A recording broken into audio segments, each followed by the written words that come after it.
Oh, space. Anything I want to tell you? Not really. We just sort of ran around a bit. Gran's brow furrowed. That's what she did. She let out a long sigh. Her voice was quiet and even. I have to go take care of something. You are to stay in this house for the day. Under no circumstance are you to leave. What? If I'm not back by dinner, there's stew in the icebox. But? But nothing. You are to stay here, understand? Yeah. Say it. I'll stay here until you get back. Good. She's so cute. She's absolutely lovely. Oh, and Luca, you left the icebox open yesterday. We're not made of money, you know. Well, that was strange. Yeah, so apparently you have the option of like leaving the refrigerator or the sink running and you get an achievement. I didn't know that. I didn't know I could close the fridge, so I left the fridge open yesterday. And Grandma said something about it. Yeah, like I knew I could turn off the water, but like when I interacted with the fridge, I didn't realize that I could close it again. So I left it open. And now Grandma's mad at me. But I got an achievement that I didn't even realize I could get. A faint electronic sound floated in the air. Is that coming from inside the house?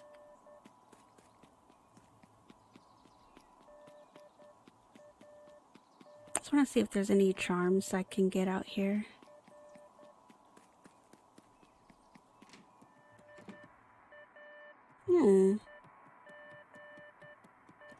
Do you guys hear that?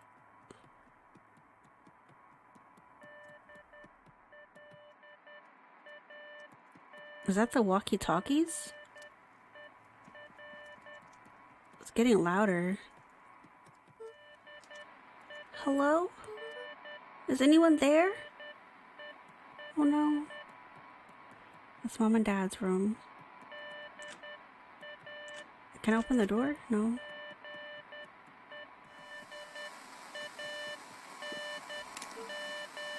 Hello? Rolo, is that you?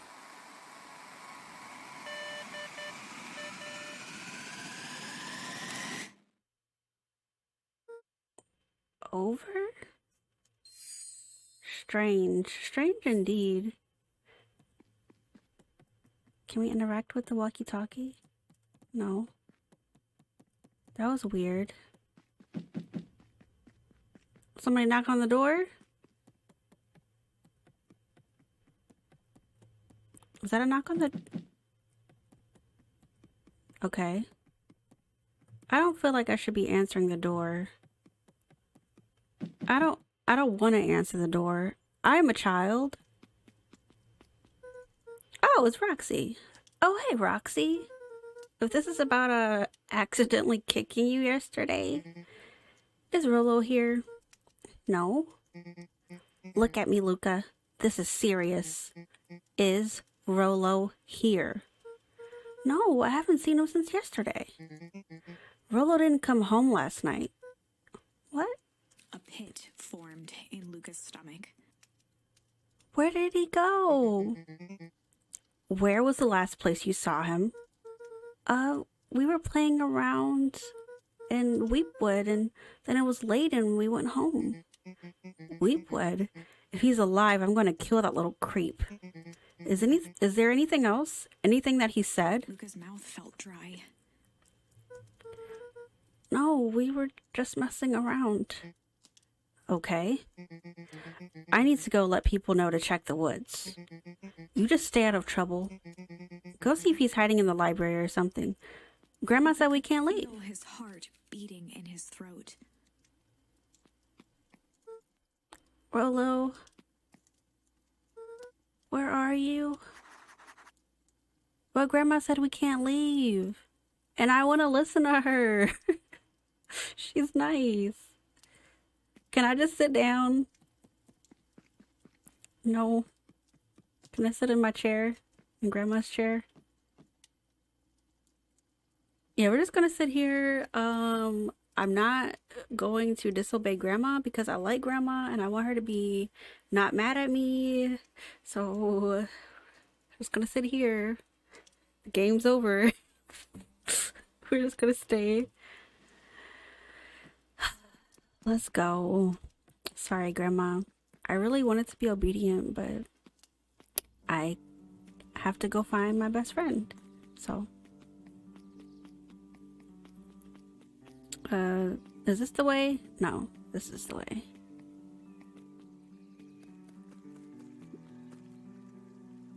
Can I talk to people? Hey, Bert. Have you seen Rolo? Nope. Though I've mostly been talking to clipboards. They're setting up lots of stuff for the festival. This one said he had to process some answers. I told him that was fine. It was right here until he gets back.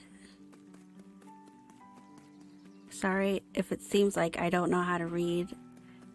The light, it messes with me and my eyes. Howdy, Luca. Hello again, Pete. I'm not Pete, you silly goose. It's Toby. You could have fooled me. Well, hey, it's no problemo. The important thing is, we'd love to hear your thoughts. Yeah, I'm getting that impression. We're all a part of something special, Luca. And it all starts right here in Beacon Pines. I got it. He looked up from the clipboard excitedly. That's right. So how about you start by telling me? Look, no offense, but I've got my own stuff to take care of. Gah, you joker. We're all a part of this together. You'll let us know when you're free to answer a few questions. No, I'm not answering questions. Why is there a bunch of junk in front of Nap Guy? I guess he's going to be a part of the festival whether he likes it or not. Hello. Hey, Jetson. Have you seen Rolo come this way by any chance? Afraid not. As elusive as the fish in here is... Oh my gosh. As elusive as the fish in this here pond. I could not freaking see for a second. My goodness. Oh wait, there was a sign. Oh, mission control, authorized personnel only. Got it. Let's check the treehouse. He not here. Oh, I can sit.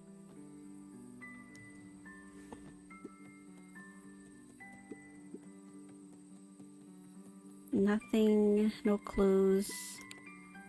I'm jump. Cute.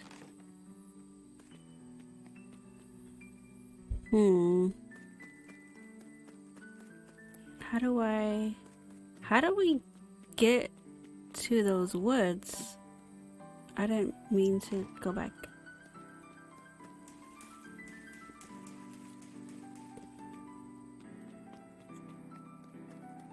Oh, they're this way. They're to the right, and then the library and stuff, or whatever that place was. Ain't that cute? He can just relax. There's no time to relax. Your friend is missing. Oh, look, it's me. Trash. I'm in the game. We really need to get back to work. Just a couple more minutes. If Roxy says she will be here, then she'll be here. I don't see why I'm standing around doing nothing and waiting for Roxy when I could be standing around doing nothing and getting paid for it. Come on, Lumi, Roxy needs our help. Oh, my parents wouldn't listen. No offense, but isn't Rolo always getting into trouble? Something feels different this time. What can we do to help? We need to check where the adults aren't. So I guess it's up to us to check Weepwood. Our shift doesn't end for another couple of hours.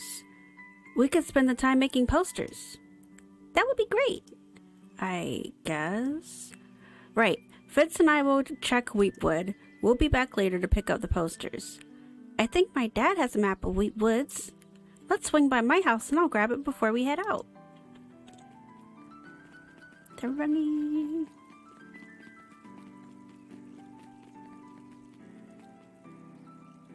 Okay. Adults? What's this about a missing child? I must stress that the situation is completely under control. It just all seems so terrible. And you're sure there's nothing we can do to help? Nonsense, young Mr. Cotter will turn up safe and sound. I am certain. You just focus on settling in. I trust my sister has supplied you with suitable lodging. Oh yes, Miss Valentine has been more than accommodating. We were just telling our daughter, Beck, that... Now where did she run off to? Oh, we're gonna make a new friend because there's 3 kids on the poster. You. Hi, Luca, what's up? You haven't seen Rolo around recently, have you? He doesn't come around here much. Not since they made a rule that he can only order decaf. He wanted... Aww. Cute. I started drinking coffee when I was 10, so I totally get it. His eyes went wide in disbelief. What do you mean vanished? That's impossible. Oh my. He doesn't even see the danger he's in. Girl, read that book. I feel you. Read that book. Hey. What? Yes. Wilson? History Museum. It's laughable, really. Did you happen to see Rolo in there? No, just a shadow of a family clinging onto a town, clinging onto the past. I got the cling charm. Feel free to check for yourself, but don't expect to have your mind blown. I will check. Hey Griffin, has Rolo been by? Haven't seen him all day. I'm sure he'll show up safe and sound. And when he does, tell him there's a strawberry chocolate double scoop waiting for him on the house. He'll like that.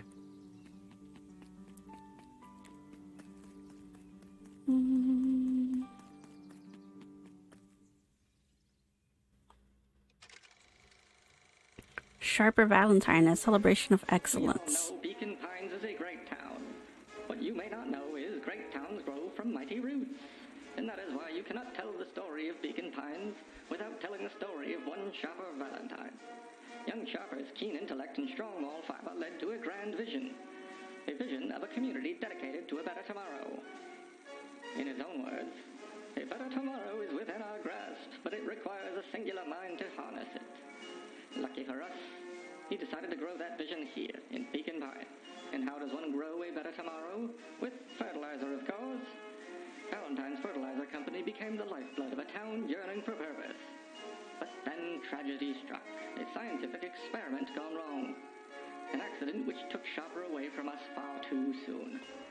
To this day, we struggle to pick up the pieces. But one foul harvest isn't enough to stop the people of Beacon Pines. The spirit of Sharper Valentine lives on. It lives in the hearts of everyone with a dream for a better tomorrow. Together, we will follow his example and grow a bountiful future. Paid for by the Valentine family and the Valentine Fertilizer Company Remembrance Fund.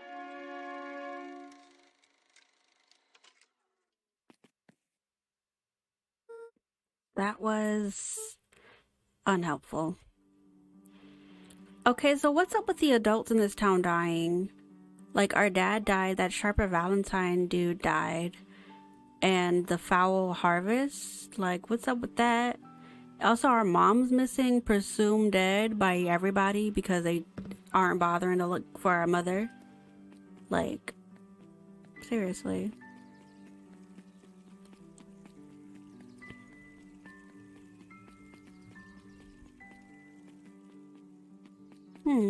Nobody's out here. Looks like the festival isn't coming through this area. There's no boxes. You. Joey, have you seen Rolo around? No, sorry, Luca. I've had my eyes in the dirt looking for beetles. I can't seem to find any. He never came home last night. Do you think it's because it's been colder than normal? I don't see why that would have anything to do with Rolo. No, the beetles! Do you think the temperature confused their circadian rhythm or something? Who's to say? I'm no beadologist. Just keep an eye out for him, would ya? Of course! Aw, Joey, you and your bugs. So...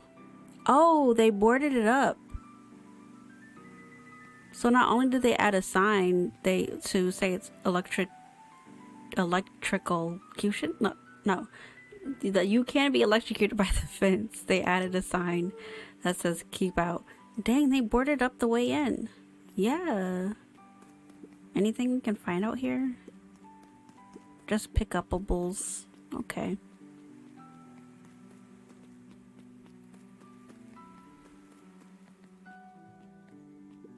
After the foul harvest destroyed their wealth and reputation, the Valentines shuttered off their estate from the rest of town. They're embarrassed about being poor. The Valentine mansion loomed over every other building in town, both figuratively and literally.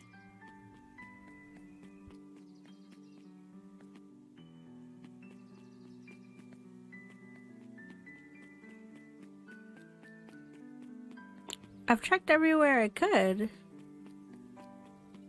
He must be the opposite way of where we came.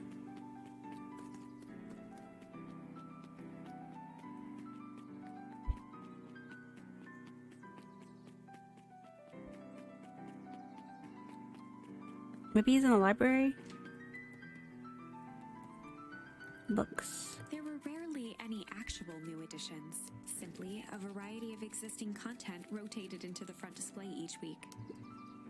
Not fooling anyone. Oh, the cobs I've eaten. A salad-centric travel guide for the mildly adventurous. Yuck. A peek behind the curtain. The methods and ruminations of Patrick C. Montesquieu, one of the greatest acting minds of our time, by Patrick C. Montesquieu. Oof. I mean, he liked Sally his stuff. Seizures simple succulent sundries. Luca brushed off a smudge of dust. Or maybe it was flour. 30 recipes so easy you'll doubt it's even edible. I got a succulent charm. I will talk to you in a minute, miss. I'm reading The bottom corner books. shelf was a dusty array of thick science books. Only one binding was clean enough to read. Cellular biology and the chemistry of mitosis. Boring. Mycological phosphorescence. Ugh. More like my complete loss of interest. Stairs. The entire top level of the library was devoted to comics, most of which were Hank Atomic and the myriad of lesser revered spin-offs. I got an achievement that is called Nerd. Perused all library shelves in a single branch. I'm not a nerd. I am. I'm not even gonna lie. I am. It's fine. Hey, Jace. Oh, hey, Luca. Did Rolo come by? No. I was actually surprised. He's usually here early on days when a new issue drops. Rolo's the biggest Hank Atomic fan I know. Besides myself, that is. Well, if he does swing by, tell him to meet me you know where. I don't know where. No, he knows where. Oh. Roger that, Space Cadet. Aw, little wolf guy. Everybody's so stinking cute. Kato volunteered at the library during the summers. He wasn't very social, so he'd dedicate each summer to becoming an expert in a single subject, making him a reliable source of very particular knowledge. If you were to ask Kato something he didn't know, he'd escape into the dusty old bookshelves and return with just the right thing. Hey, Kato. Kato was lost in his reading. Luca crooked his neck to see the title, Introduction to Melitology. Oh, hey, Luca, you snuck up on me. Good book? Dunno, just started it. He gestured to the shelves. I'm really running out of books I haven't read yet. So now it's on to the wonderful world of bees. turns out bees are pretty cool. For instance, did you know that around 70% of bee species actually live in underground tunnels? Or that if there are 2 queens in a hive, they will fight to the death for supremacy. I got fight charm. That's interesting, but you haven't seen Rolo around recently, have you? Not since yesterday. Keep an eye out for him, okay? Sure thing. If I see him, you'll be the first to know. Aw, your little pun. He's so stinking cute. Everybody's stinking cute. What sort of monster puts candy behind a locked door? Oh, yeah, Mr. Nuncrete works weird hours sometimes. Of course he does. How about you? When do I work? No, what's your name? Luca Van Horn. You're new here?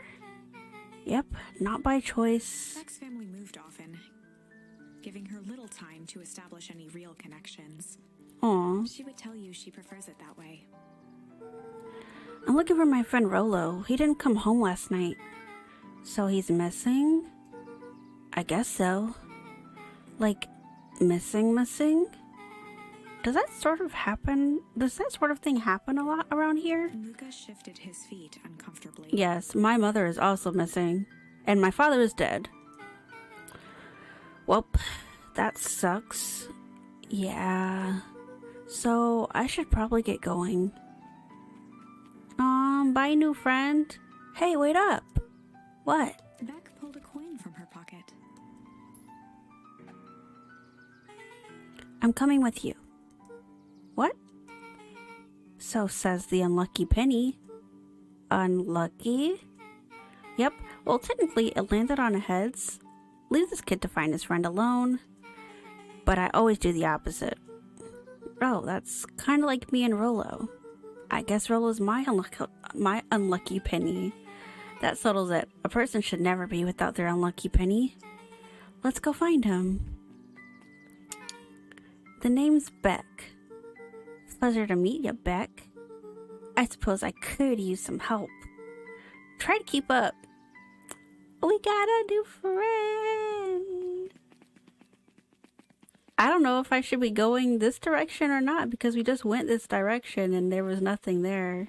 Maybe, okay, I have a friend now. So like maybe that would help. I don't know. No.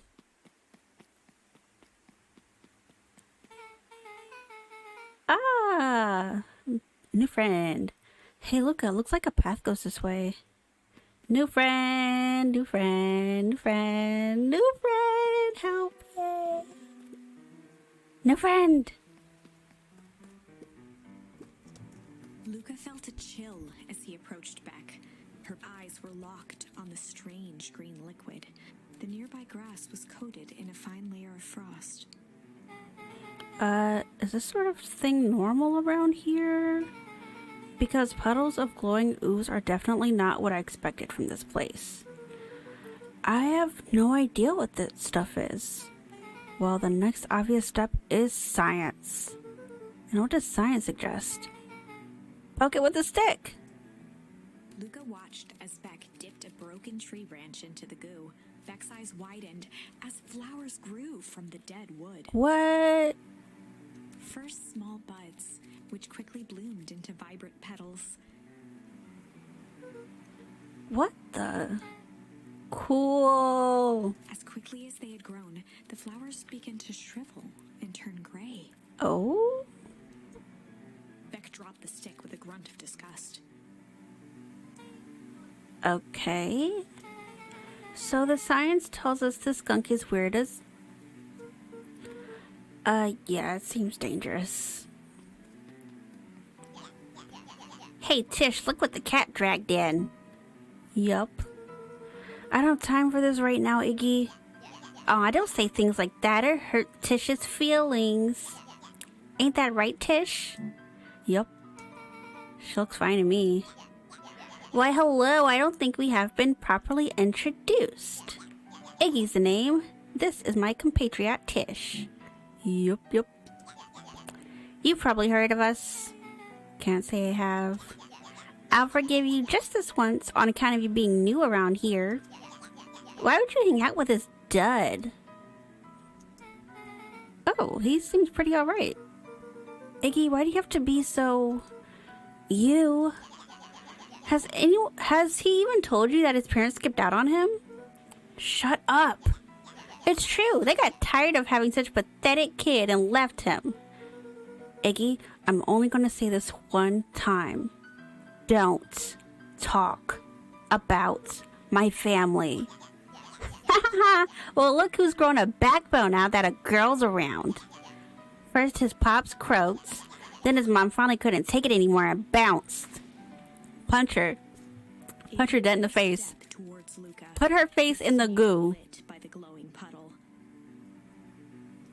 Beck could see tears welling in Luca's eyes, his fists clenched. Some things about Beacon Pines were very different from the city. But a bully from a hayseed town is really no different from a city bully. Beck took a deep breath and thought. Punch him in the face. Well, time to bust out the tickles or the strange. Let's do strange.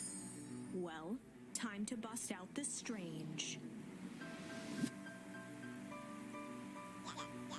Alright, Luca. Looks like you need a little mud bath. What's wrong with you, new kid? We're about to pound your friend. Beck stared in silence, the only sign of life being the twitch of an eye. It's weird when people don't talk. Yup. Stop being a weirdo. Hello? Are you some kind of wackadoo? Makes sense. Wackadoos travel in packs and dud. At the sight of Iggy taunting Beck, something in Luca snapped. Iggy's smirk shifted to a look of shock as Luca launched himself into his stomach. Ah! Yes, get him. Drenched in the glowing ooze. You jerk! My clothes are ruined. I'm gonna... Iggy's voice began to slur as he struggled to get up. Oh god, is he dying? Struggle? I don't feel so good. Health? Oh no. I'm sorry, I just... Oh, bleep. Yup. Oh no. Oh gosh. Is he gonna be alright? That was intense. Iggy's gonna be okay, right? Nothing about this seems okay. The person at the warehouse. This strange ooze and what it did to Iggy. Was Rollo caught up in all of this? We have to find Rollo. You took the words out of my mouth.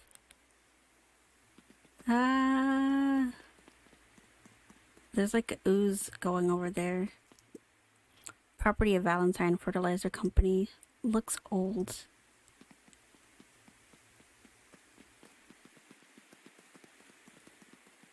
So we can't go that way.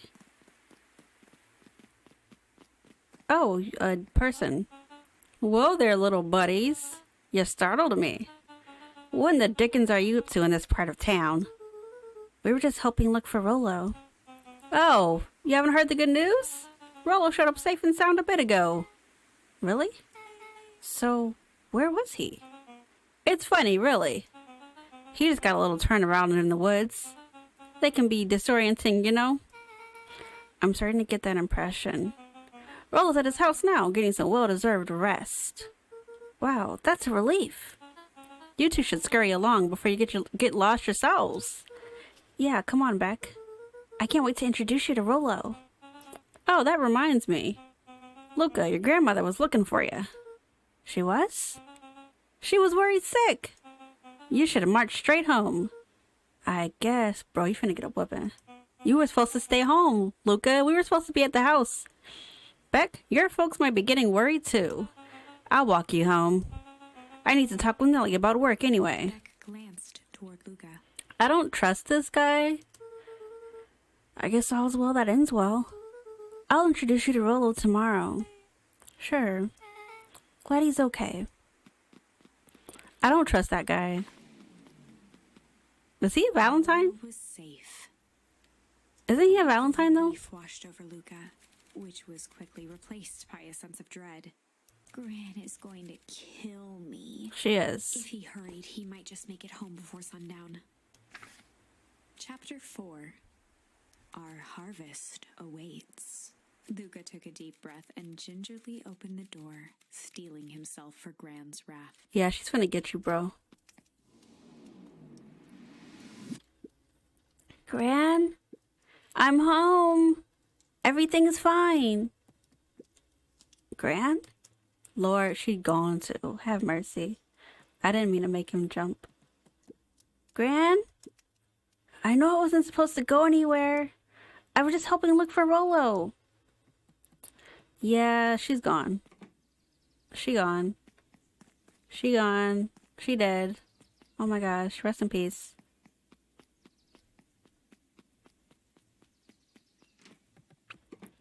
Gran? Roxy came over. She was worried about him, so I figured you wouldn't mind if I helped look for him. I don't think Gran is here. It turns out Rolo is safe and sound. I don't think she's here. We still can't open Mom and Dad's door.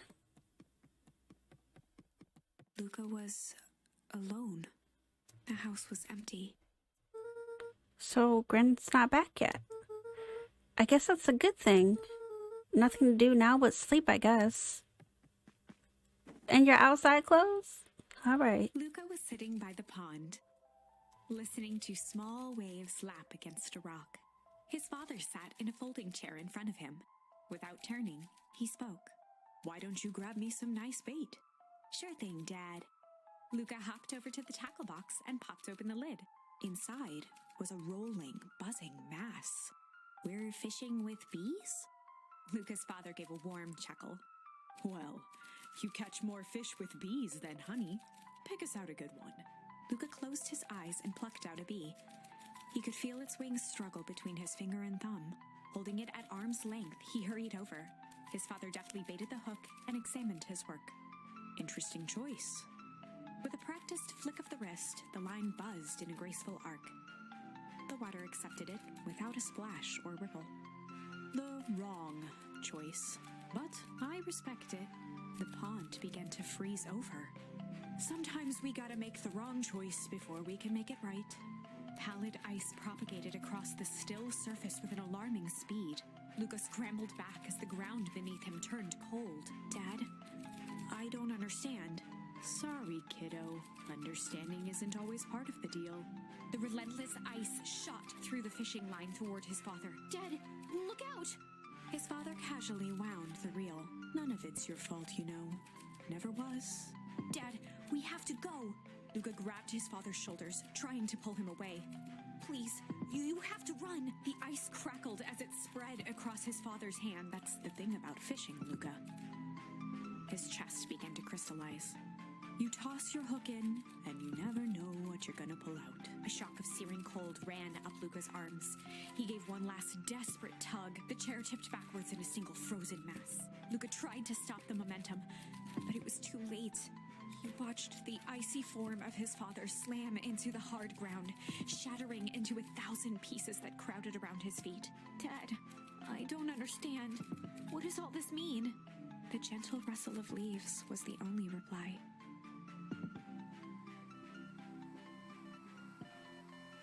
Daggone. That was a lot. Luca's eyes struggled to focus on the walkie-talkie.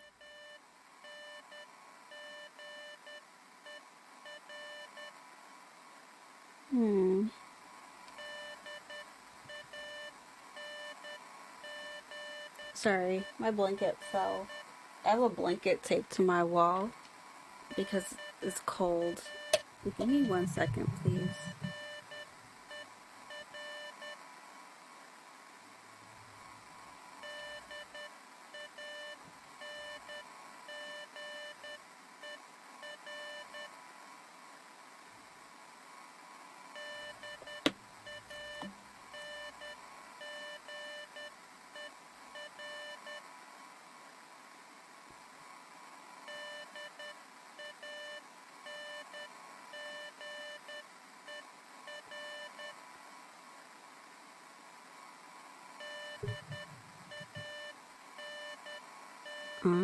Okay. Rollo?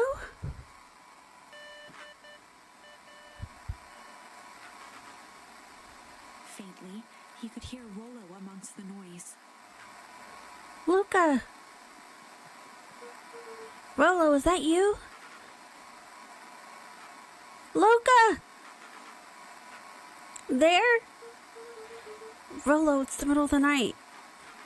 Luca! Thank God! Listen, I don't know how long this will work down here. Down here? Rollo's voice was coming through more clearly now, but some words were still just static. Let me try to... Listen to me. Someone grabbed me yesterday. What? The man in the hazmat suit? It was... took me to some sort of...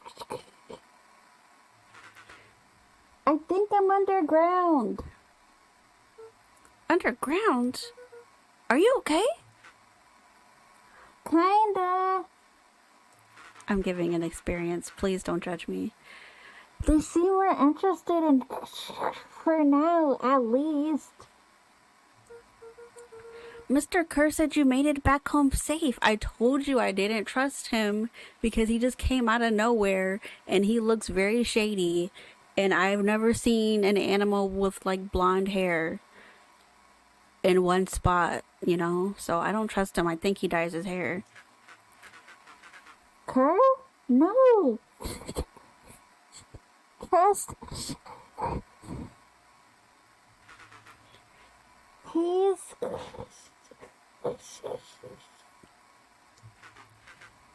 Hold on, someone's coming. The signal went silent. Rollo? Rollo, where are you? Luca held still, waiting for a response. His pounding heartbeat marking the passage of time. Okay, I think they're gone.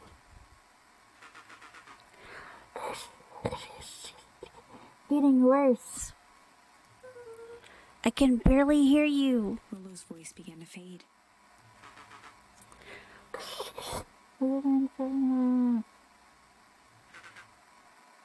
Mama time. Mega control.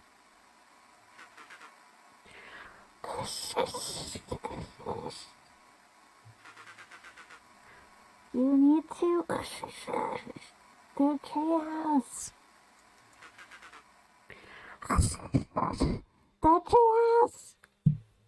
With that, the signal died for good. Oh no. What was he trying to say about the treehouse? What's at the treehouse? I'm so sorry, my voice like cracked. Just like went a completely different octave. The antenna! He wants me to use the antenna in the treehouse to get a better signal. Rollo, you're a genius. Luca grabbed the walkie-talkie and sprinted to the treehouse.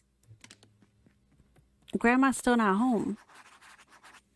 Hook up the walkie-talkie to the radio in the treehouse. Luca heard a group of footsteps approaching. He dashed behind the bushes to avoid being spotted.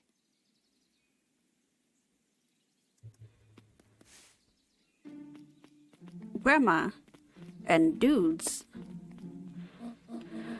So we all understand our roles. You can count on me. I still think we need more time. This wasn't the original plan. Mr. Tolliver paused, shifting his eyes to one side. We're all in danger now. I, for one, refuse to sit idly by while that danger persists. Refuse charm. Harem, you just keep your wits about you. Mr. Tolliver took one long, quiet breath.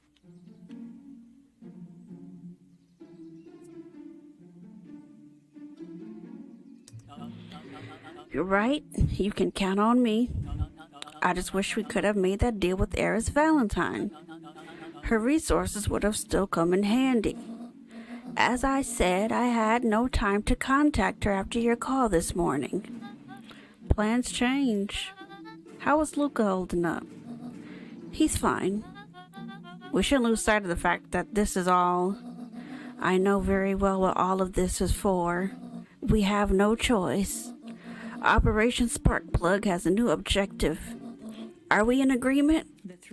I don't know why she just keeps sounding southern to me. It just comes out that way. I don't even know where Beacon Pines is. It looks like a northern place, and her voice just keeps sounding southern. Jeez. Good. We'll reconvene after the festival. Grandma! Ooh. Gran? Why are you meeting with Mrs. Fratelli and Mr. Tolliver late at night? This game looks terrifying. It is, okay, so it started out super cute. It's still super cute, but the children are now in danger. One of the main characters, Rolo, is Luca's best friend. Luca is this little deer boy here. He's literally a deer boy and like a deer boy. He's just so sweet. Excuse my eye. Sometimes after I wash my face, my eyelashes are all over the place. Also, hi Charlie. So yeah. So far how it started, what we know about Luca is that his dad is dead, his mother is missing, presumably dead by the townspeople. His grandma is living in his house taking care of him. Him and his best friend went to go check out some toxic waste thing deep in the woods, and now his best friend is missing, and we're going to go look for him. We were trying to search for him yesterday, but then some guy came up to us and was like, oh, he's fine, he went home. He didn't go home. I didn't trust him. I'm glad I didn't trust him, but Luca trusted him because he's a child, but I'm not a child. I know better. But anyway, this is where we are now. Hey, Luca. Gah! Dawn, you scared me. How long have you been there? Oh, just a few minutes. Earlier today, I saw Mr. Tolliver and your gran enter the diner together. When my shift at the newsstand was over, they still hadn't left. So I used the greatest tool of any investigative reporter. Hi, Melina Sims. Hey, girl. Do you want me to call you something differently? Because it's just weird calling you, like, Melina Sims. I don't know. Time. When they left, I tailed them here. What do you think they're up to? Whatever it is, they seem organized and determined. They mentioned the festival. Yeah, I heard that too. Has your grandma been doing anything different recently? Oh, you can call me Abby. Okay, hi Abby. How are you? Are you feeling better? Because I know last week you weren't feeling very well. I hope you're feeling better this week. Especially with Thanksgiving coming up, if you do celebrate Thanksgiving, you know. Anything strange? She got a phone call this morning and rushed out the door. A call from Hiram Tolliver, it seems. Is it Hiram or Hiram? I think it's Hiram. I think I've heard of Hirams before, so I think it's that. She was either furious or terrified, or both. Luca, be careful out there. I think we might be in the middle of the scoop of a lifetime. I will. I'm good. I'm feeling better. Still got the sniffles. Thank you for checking in. Yes, of course. Like, okay, one thing about me is I remember odd things. So, like, if you say something, I basically kind of will remember it. Even though I don't remember important things. But I remember things that aren't that important. But if they seem important to other people, I kind of remember them. So it's just like weird. So, yeah. You're welcome. I'm so strange. Dear goodness. Aren't you coming out? No, I'm gonna stick out here for a bit longer. See ya, Luca. I love her little dress. She just went down slowly. That was terribly cute. Is there anything out here though? Okay, there's that way. Why are they out at night? And what's this way? Okay, that's the main road. Should I... Okay, I'm gonna go see what they're talking about. I did it.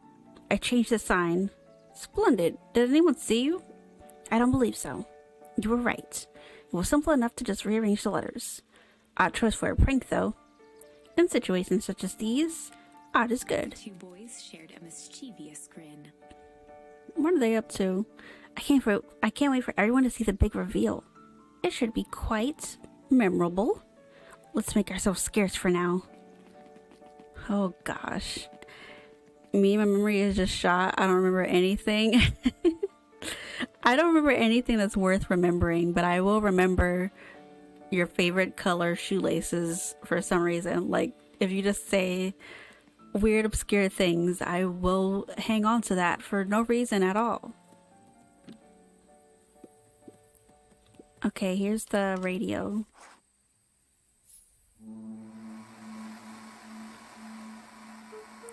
Rollo. Rollo, are you there? I'm at the treehouse now, Rollo. Mr. Kerr said you were alright. Mr. Kerr is a liar. What happened out there? Rollo, please answer. Don't do this. Dang it, Rollo. Where are you? Rollo.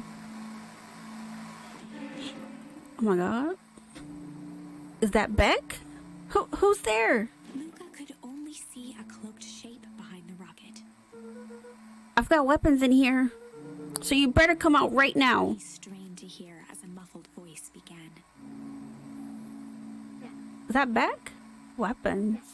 How could you hurt something that's already dead? Fear What? Luca's throat. Who that? Stop playing. Who are you? What? You don't recognize me? I guess I don't even recognize myself anymore. Luca stared at the ground for a moment, trying to place the dampened voice. Is that the kid from earlier who we pushed in the goo? The figure shifted slowly from behind the rocket, revealing itself to Luca. He's wearing our winter coat. I'm a monster. And now they haunt me like the beast I am. Iggy. Luca reached over empathetically. Iggy's tone jolted to dejected anger. Don't touch me. This is all your fault. Luca slumped to the ground, overwhelmed by guilt. I'm so sorry. I didn't mean to. I lost control. So you couldn't control yourself for a second? And I get to be like this forever? There must be a way to fix this. Oh, you're gonna be my savior? Perfect little Luca saves the day with his positive attitude and the power of friendship. None of this matters. There's no time. They're after me. They chased me all through Weepwood. I only came here to hide. Hide from who? Who's after you? Luca! Luca! Well, I missed the beginning, but I'm so intrigued. So this is about, I guess this is about Luca. What we learned so far is that his mom has gone missing. His dad died when he was like 6 years old. He's 12 now, I think. He has a best friend named Rollo who's always getting into trouble, and they went to go to this like secret hazardous waste plant or something like that in the back of the woods. And now Luca went home. Rollo was supposed to went home, but we found out that he's missing. And now I think from what I'm learning right now is that Rollo is underground somewhere, but I don't know how he got underground. And an adult told us that that Rollo was fine, so Luca stopped looking for him. But now it's the same night, and Luca's contacting us. Well, not Luca. Rollo's contacting us through the walkie-talkies that we found in the dumpster. And also, this is Iggy. Iggy, we pushed him into a puddle of goo from the hazardous waste place, and now he's kind of like deformed or whatever. And this is Luca and Rollo's treehouse. So I hope that kind of helps you know what's going on. Rollo? It's not safe, Luca. Rollo, where are you? The treehouse. No, you're not. I'm at the treehouse, Rollo. Where are you? No, Luca, the treehouse isn't safe. They said they were going to the treehouse. Yes, it does. Thank you. Okay, good. Like, this game started out so cute and it's just gone, like, it's become so intense, just like that. I was trying to tell you to stay away from the treehouse. Oh, so Rollo was contacting us through walkie-talkie while we were home, and we thought he was saying to go to the treehouse to get a better signal, but now he's telling us that he wanted us to stay away from the treehouse. Who said they're going to the treehouse? The clipboards. Who are they? What did I tell ya? Those perennial harvest wackadoos are after me. The survey people? They've been chasing me, yelling questions at me. What sort of questions? They were saying the same stuff they always do, but it's different now. Less asking, more threatening. We're gonna figure this out, Iggy. Yeah, well, thanks. Hello? Is anyone present in this arboreal domicile? Okay. Crap, they found me. Luca? What's happening? Don't panic. You stay here and I'll see what they want. Oh.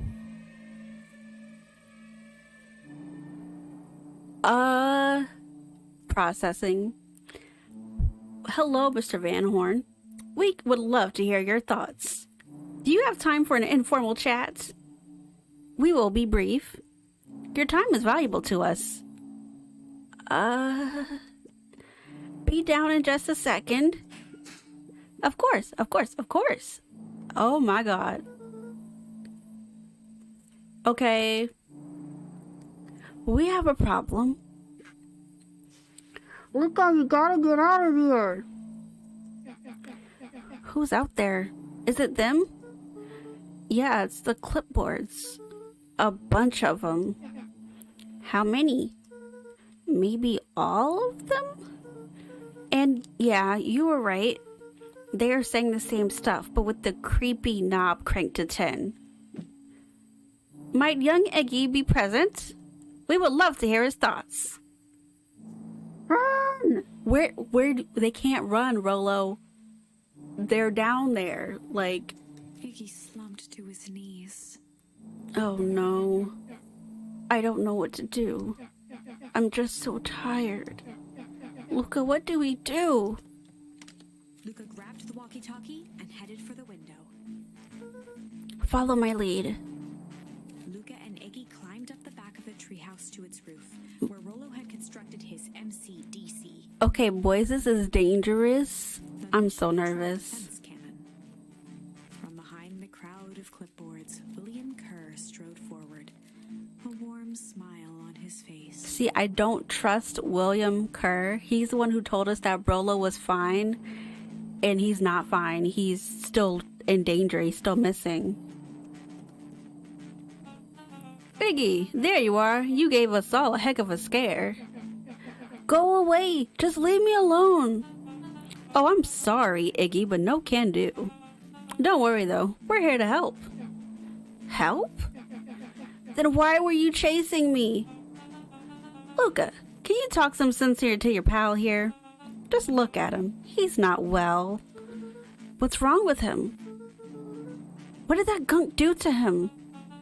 Well, that's a pretty honkin' big question, Luca. All you need to know is that he's sick. He's real sick, Luca. I just need you to let us up there and take care of him. You told me Rollo was okay, that he was back at his place resting. He is. Poor fella just got a little lost. You're lying. Luca, don't believe him. That's a lie. That is a hurtful thing to say, Luca. I thought we were buddies. Why? Because he let you ramble on like a wackadoo? Nobody likes you, you creep. Kerr's smile faltered. Oh no. Why don't you pop on down here so we can have a face-to-face? Yelling like this is going to give us all a heck of a sore throat. And who wants that? Luca's grip tightened on the MCDC. What did you do to Rolo, you liar? Well, shucks, Luca. The only teeny tiny fib I told you was that he was at home. He is resting and he is perfectly safe. For now, at least. What happens to him next is up to you, Luca. I'm sorry I'm breaking character because I'm concerned for the child. Look around. You're in quite the pickle, and I'm the only person in the whole wide world who can help you. You get to decide how this ends. No, Luca's mind not the He decisions. was caught in a trap. What do you do when there's no hope? Oh my gosh. He wiped his cheeks with a sleeve. What are you gonna do, Luca? Luca drew himself up and decided to take the only option they had left. Fight. Luca drew himself up and decided to take the only option they had left. Fight.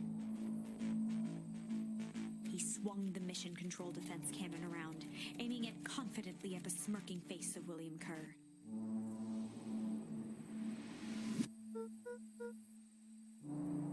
Hey, Mr. Kerr. Luca summoned his most insolent demeanor. Rolo sends his regards. Hey, that was uncalled for. More than a little rude. And just plain unsanitary. Luca, I really did think we were good pals. What a shame that it's come to this. Kerr turned his back on the two boys. In this. With a nonchalant wave of the hand, he made his exit. As the clipboards began to slowly advance on the treehouse, Luca looked to Iggy with resignation in his eyes. The end. Huh? That escalated quickly. Maybe discretion was the better part of valor here. Let's put a pin in this for now.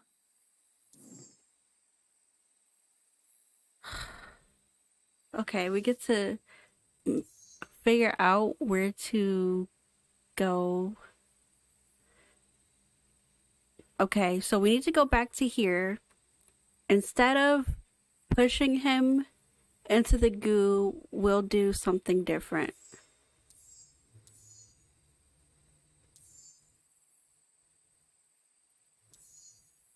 Okay. Okay, so we'll tickle him this time? Well, Instead of pushing him into the goo? the tickles. Hey Tish, want to see something cool? Yup. Check it. Beck lunged forward and began to tickle under Tish's arms.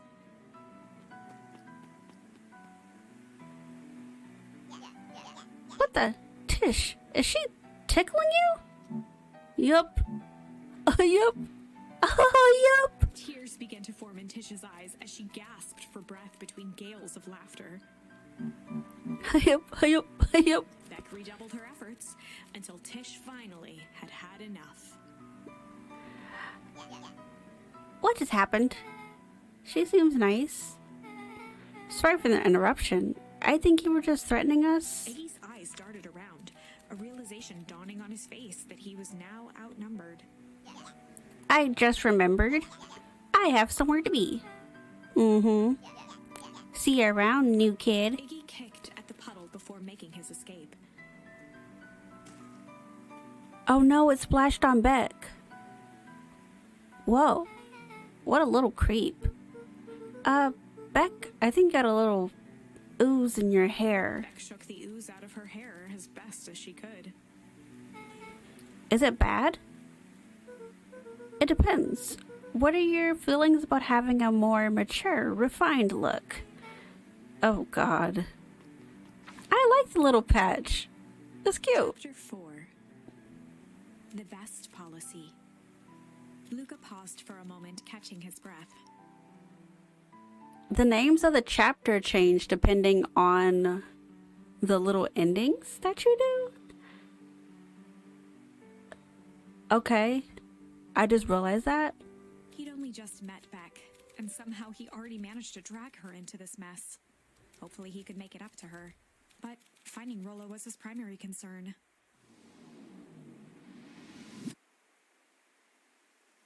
Okay.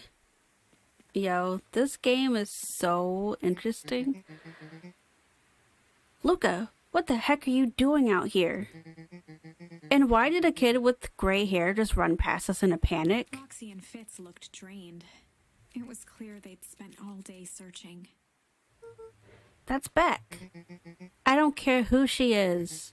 What happened? We were just helping look for Rollo. Luca, I need you to start telling me the truth. Roxy's temper could often be dismissed as the impatience of an older sibling. But this was the most intense Luca had ever seen her. Her eyes were wild and unfocused, looking straight through Luca. We're running out of time. In a torrent of rambled words and tears, Luca broke down. Rollo and I were just playing in Weepwood yesterday. We were investigating lights at the old Valentine warehouse, but someone was there in a strange suit. And we hid in the dumpster and had a heavy bag dropped on us, and I think it was a body. And so we ran, but we got split up, and I ran home, and it's all my fault. And now my best friend may never come back. Wow. Roxy wasn't here for the chit chat. She is like, no, where's my brother? Roxy is Rollo's older sister. So she like has been out like all day trying to find him. Just wow. Roxy, still exhausted and angry, softened briefly as her eyes hunted the ground in thought. With a determined sigh, she looked up at Luca. It's not your fault, Luca. Rollo's gonna be okay, I promise. Roxy drew herself up. OMG. I'm gonna fix this. Luca, go home. But I wanna help. This is too dangerous for a kid. I can't just sit around and I have to do something. Roxy tried to think of the safest place to send Luca. You go back to that little treehouse you two like to play in. Wait there in case Rollo shows up. Sound like a plan? Luca wiped his cheeks and gave a quick nod. Oh, poor baby. You did the right thing telling me the truth. Now scoot. You really believe a story? What other option do we have? Things have been strange around here leading up to the festival. My dad has been acting weird lately. Well, weirder than normal. Looking into the puddle, Roxy rubbed her arms to warm up. Why is it so cold here? This place gives me the willies.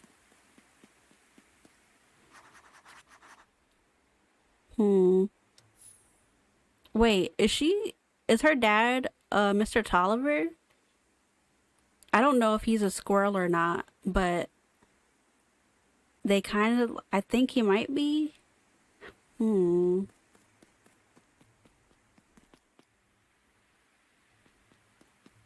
you have anything new to say? No. Mr. Nuncree jumped with a start. Oh gosh, not this dude. This man wants our grandma. Like he really wants to be with her. And he says weird things to me, and I'm only 12. I don't need to hear these things. Whoa, don't sneak up on an old fella like that. Sorry. Who are you talking to? What? Luca motioned to the phone booth. Luca, he on the phone watching business. Oh my gosh. Oh no. I was just checking because I thought I heard it ring. But the dang thing never does, of course. Yeah, I've never seen anyone use it, really. He wants the grandma. I'm too invested. Like, this old man, Mr. Nuncree, he keeps talking about Luca's grandma's jam. And I think it just goes deeper than the jam. I need grandma to stay away from this man. I feel like he been wanting her for years. And this is not the man for her. He needs to stay away. The whole thing's a waste of money if you're asking me. Any word from Rolo yet? Not yet. Long time for a boy to lose his way. Rolo knows those woods too well to get lost. I suppose you're right. Jam, we know he's not talking about the jam for real. And not talking about no jam. Still, a boy's antics have this whole town worried sick. Why is the music getting like this? I'm concerned. Antics? We all know Rolo likes to play little pranks.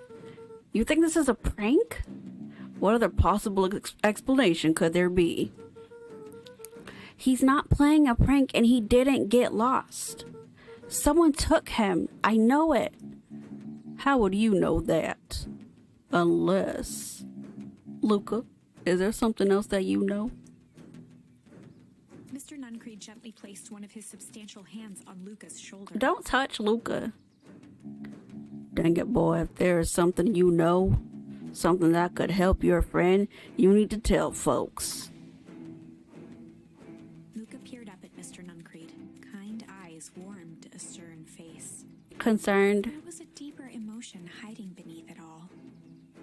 It was subtle, but Luca could sense something eating away at him. You know something. You know where he is. There was a blink lurking behind those eyes. Shame? There was a shame lurking behind those eyes. A deep sadness. If Mr. Nuncreed was that worried about Rolo, maybe he could help. Oh gosh. What do you know? Yesterday, Rolo and I were messing around at the old Valentine warehouse. Mr. Nuncreed raised an eyebrow. Both of you? You were with Rolo when he went missing? Not exactly. I was hiding in the dumpster. The dumpster? What were you doing in there? I hope you guys can hear how amped up the music is getting. It's making me feel so nervous. At first we were just looking around. Then someone in a strange yellow suit came and dumped something on us. We both got scared and ran. That was the last I saw of him. You got scared by some garbage? Well, that's why you don't go skulking in someone's dumpster. But it wasn't garbage. I think it was a body. Sure, it was just some trash. No, there was a name tag. It said Deep Engineering. Mr. Nuncreed's shoulders slumped. I wish it wouldn't have said that. A deep sigh Ooh, from his huh? chest. Oh god, I'm so scared for the child. Why did you have to? Oh god, is he gonna kill us? I tried, Luca. God knows I tried to keep you safe. Luca attempted to take a step back, but Nuncreed's hand clamped down on his shoulder. I'm in an ad. Yo, okay, I'm going to literally wait. I'm waiting so you can see what happens next. I feel like I'm obligated right now.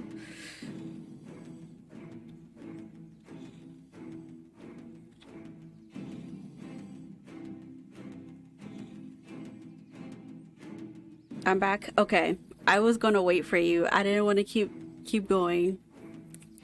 So Luca attempted to take a step back, but Nuncreed's hand clamped down on his shoulder.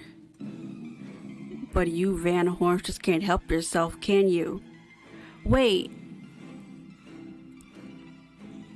The name on the bag said Deep Engineering, and then Mr. Nuncreed got all dark and serious, and now I feel like he said, but you Van Horns just can't help yourselves, can you?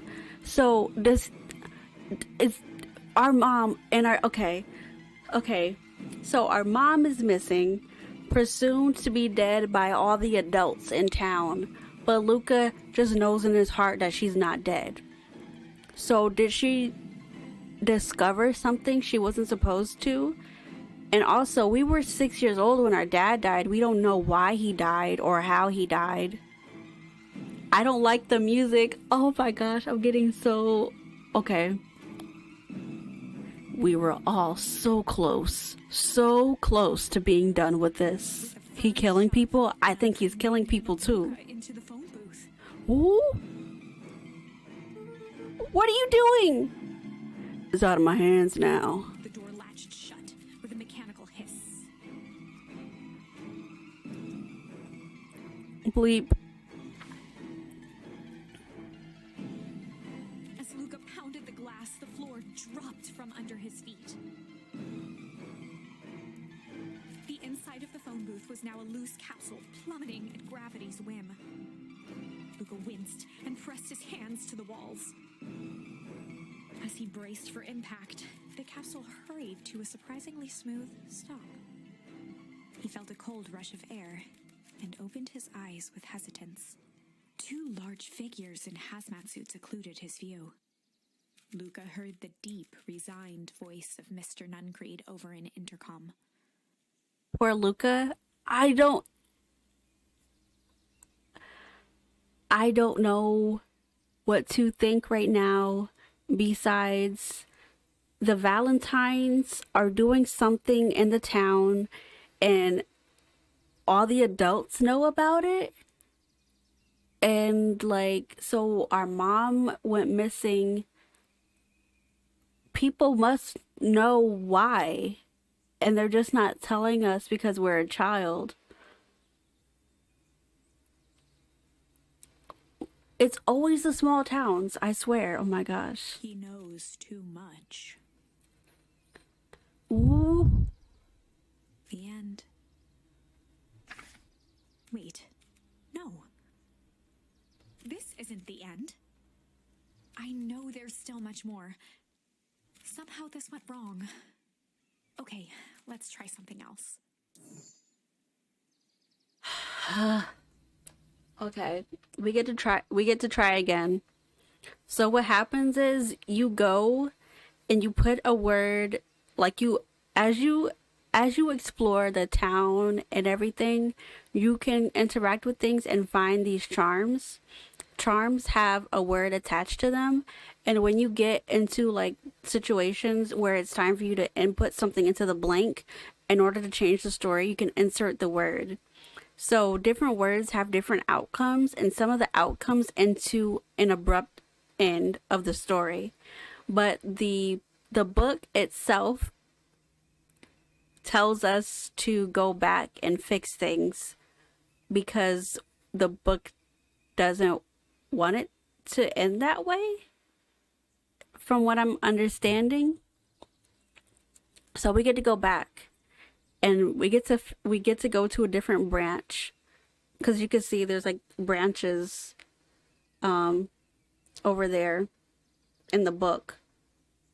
So we can choose a different branch and figure out where we went wrong. A check mark next to the word means that you've gone as far as you can go with that word in that instance. So I need to go back now and figure out, okay, so now we can go back to this branch instead, because we have one word left.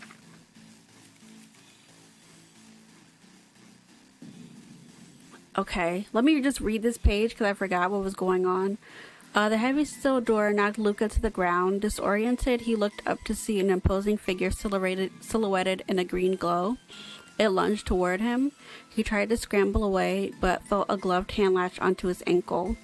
Luca watched his fingernails leave trails in the dirt as the hand slowly dragged him back through the door into the lab, into the green lights. The story is about struggle. Last time we picked change.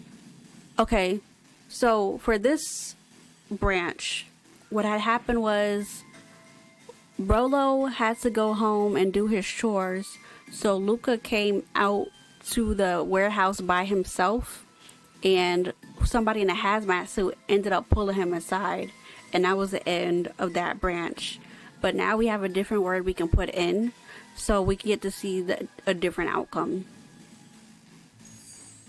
This is a story about struggle. Luca could hear a machine humming somewhere nearby. He felt around wildly, searching for something, anything that could help. His hand a hard object, maybe a tile. He yanked it free, lifting the cold stone. Let me go! Luca swung the tile as hard as he could at the shape that still held fast to his leg. He heard the crack of glass as the stone hit the assailant's mask. With a muffled yelp, the hand let go. Luca was free and scrambled to the door. He never looked back once on the long run home. Chapter 3. Okay.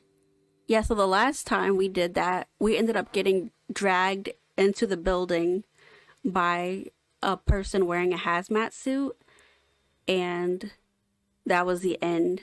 And then we had to choose a different branch. But now we're back and we're doing chapter 3 over again, but this time differently. Everything's fine. The next morning, it was quieter than usual at the breakfast table. And this time the names of the chapters change depending on the branch you're in. Yeah. I'm like learning. I'm learning as I go as well. Only the sound of silverware and chewing interrupted the awkward silence.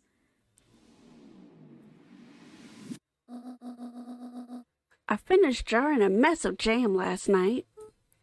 Uh-huh. So, that'll need to get delivered into town today. Okay. So, what did you and Rollo get up to yesterday? Oh, Rollo had things to do, so I just sort of poked around town. I've sent the jam down by the front door. There's 2 batches to drop off. One for Mr. Tolliver at the Bag and Wag. Hi, Castle. So we have to deliver jam to Mr. Tolliver. I'm gonna forget. I keep forgetting that I can check what we're supposed to be doing. Another for Mrs. Fratelli at the diner. Oh, we get to go to the diner. Oh, and Mr. Nuncreed. He said he wanted some more. I suspected as much. Yes, he seems to have taken a particular interest in my jam. We know, Grandma, and I don't like it. There's some extras in the basket for that enthusiastic gentleman. Deliver jam to Mr. Nuncreed. So how are you? I'm good, actually. Playing Beacon Pines. This is a really interesting game. Like, bro, we just went through so much, and then we restarted it. Like, not restarted it like restarted it, but we restarted it as in the story went back so we can try it again differently. Oop. Does she know Mr. Nuncreed is like into whatever it is that's going on, like the secrets that's going on in this town? Just make sure Fratelli and Tolliver gets the ones on top. No problem. Off with you now while the day is still young. So the last time we got like grounded for the day and had to sneak off and help Brolo, but this time because of the branch we chose, we're not grounded and we can get to go outside. Like, can you hear? Oh, thank you. I'm trying to keep it looking decent. And then after Thanksgiving, it doesn't matter. It can get messy. But for now, I'm trying to make it look decent. Uh-oh.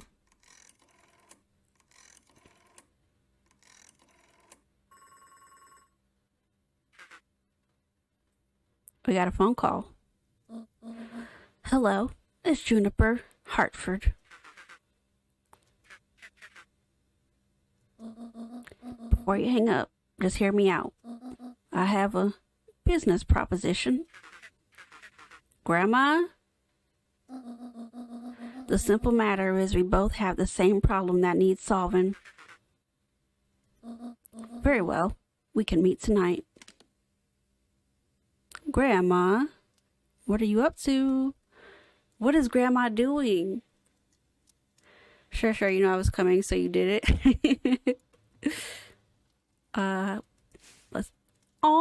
Look at his little pickup animation. He's so stinking cute. He's holding a basket. Oh, he's adorable.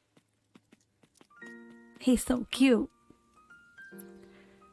This looks like a cute game. It's cute and can get intense in like a snap of a finger. It's crazy, but it's good. I'm enjoying it. Okay. Sorry about yesterday. Roxy can be so annoying.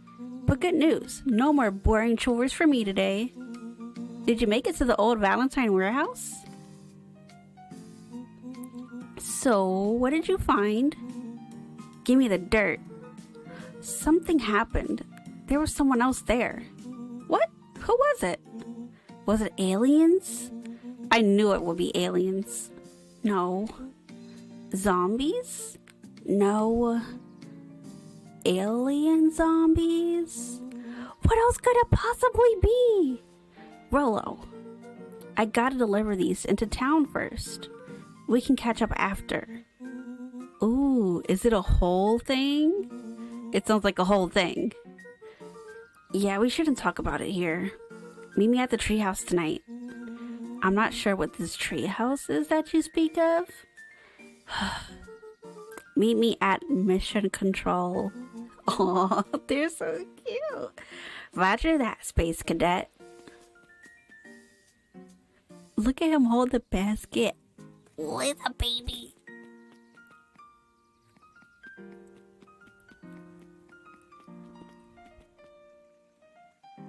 And nobody's out here. Just our bug friend. Wait, watch your step. Oh, sorry. There was a whole family of beetles here. They've gone missing. I thought they just sort of wandered around. Everyone has a home, Luca. Even beetles. Luca checked the soles of his sandals. I think we're okay. It's weird that they're gone. They went missing when the festival preparations began. You think the noise scared them away? Something like that. Just watch where you step, okay?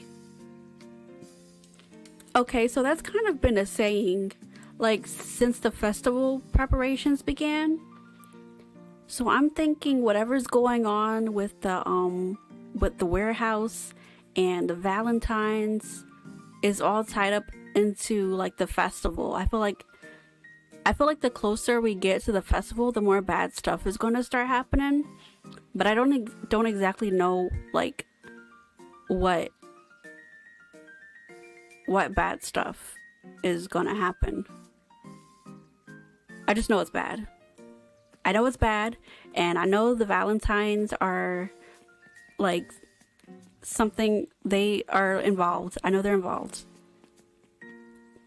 but I don't know how.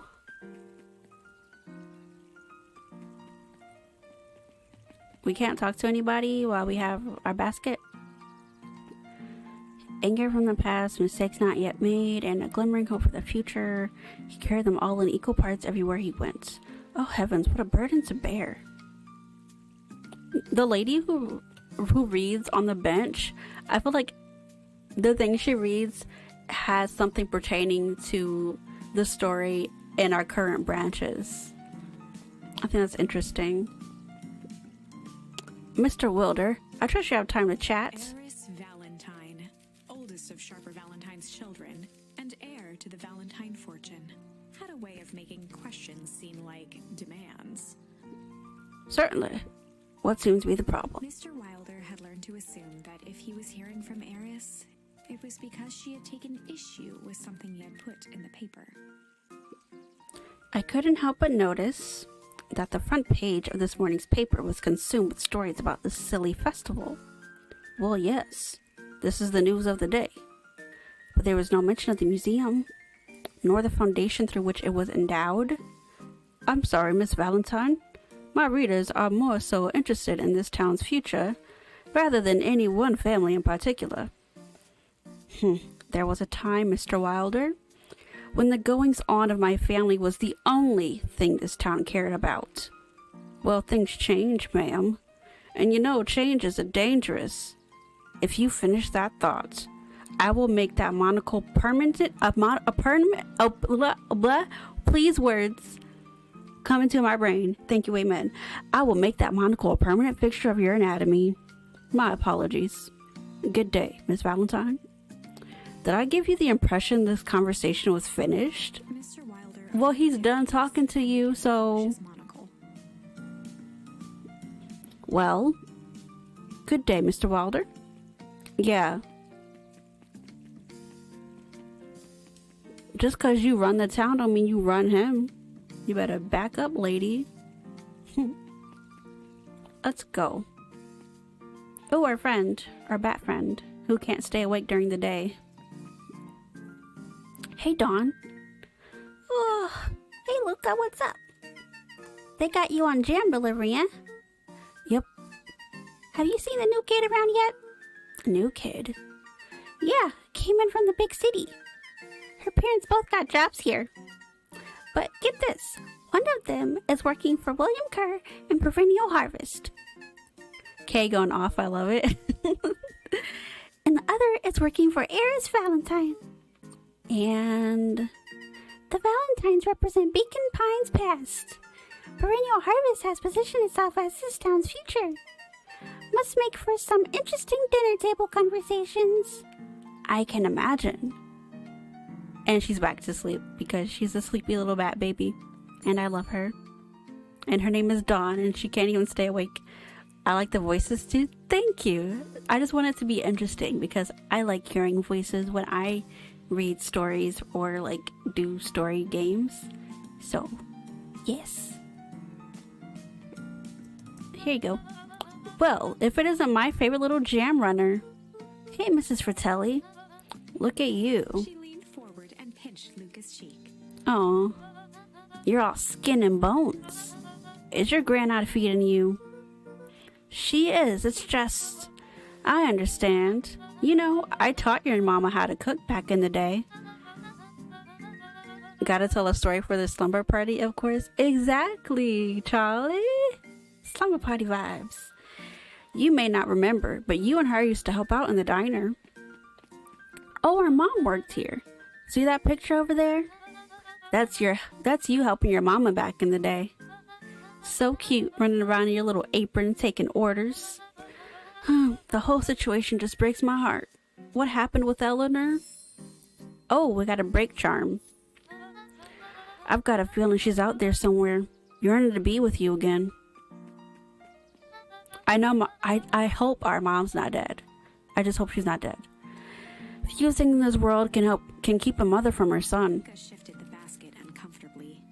Yeah, can you take the basket? Where's it's jams. Oh yes, let's see here. Mrs. Fratelli lifted the cloth and inspected the jam. Ah, they even have my name on them. How thoughtful. She carefully lifted out her jars of jam. You tell your gran hello for me, Luca. Will do. Okay.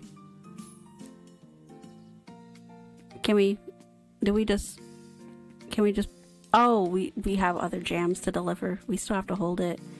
I'm just looking for more charms if I can find them. No. Excuse me, miss, sorry.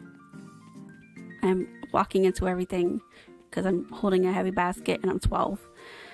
If I could just be left alone, young Mr. Van Horn. Oh, sure. Sorry to bother you. It's just that... Oh, he needs to vent. Okay, sir. Mr. Kerr has asked me to make the opening speech at the festival. Being mayor and all, you might expect me to be a charismatic speaker. The truth is, I'm terribly nervous. I really don't think I'm cut out for this sort of thing. Being the mayor or making speeches. Because you kind of have to... Okay, sir.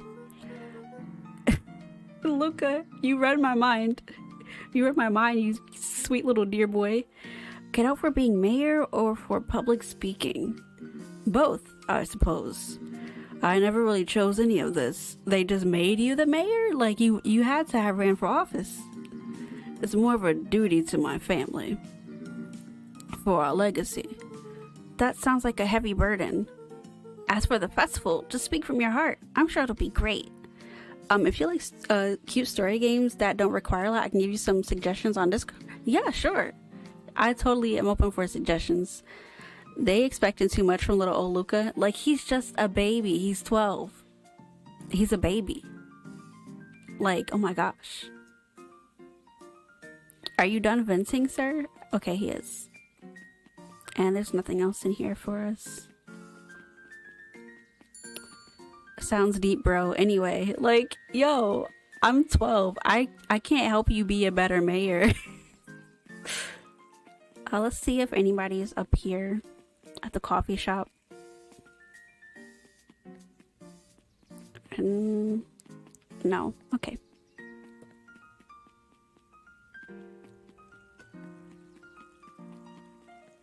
Where am I going? Mr. Nuncreed and Mr. Tolliver. I don't know where Mr. Tolliver is. Oh, well, he's over here. Okay, never mind. I know exactly where he is. Huddled at his counter, Hiram Tolliver was meticulously shining apples. More accurately, Hiram Tolliver was meticulously shining one apple. Why? Hello? With a yelp, Mr. Tolliver fumbled the apple, flailing at the air as it fell. Oh, sorry. No bother, no bother. He leaned forward and lowered his voice. I see you have something for me. Yeah, Gran had some jam I'm supposed to give you. He leaned in a bit further. Why are you getting in my face, bro? Jam? Yeah, these ones on top. She wrote your name on them. Mr. Tolliver leaned back, speaking loud enough for anyone to hear. Ah, yes, the jam. Thank you so much for delivering this jam to me. He reached forward and snapped up the jars of jam, giving Luca a little wink. Sir, it's just jam? I shall put it on my store shelves post-haste. Okay, I should finish my deliveries? Of course. Of course. He leaned in for a final whisper. What? Of course. What the freak is wrong with you? Why are you like, bro? This is the chocolate fish from SpongeBob in squirrel form. I'm sorry, I don't know why that's making me laugh so much. He just like was like in his face. I don't understand why. How do you keep the ice cream cold? We keep them on ice. Where do you get the ice from? I don't know, somewhere cold. How do they keep somewhere cold cold? Look, Bert, do you want some ice cream or not? No, I'm good. Oh, well, okay. Can we go in the museum again? No, like, he was like, jam? Jam? Jam! What you may not know is great towns grow from mighty roots. Will this be different if I watch it a second time? Story of Beacon Pines without telling the story of one Sharper Valentine.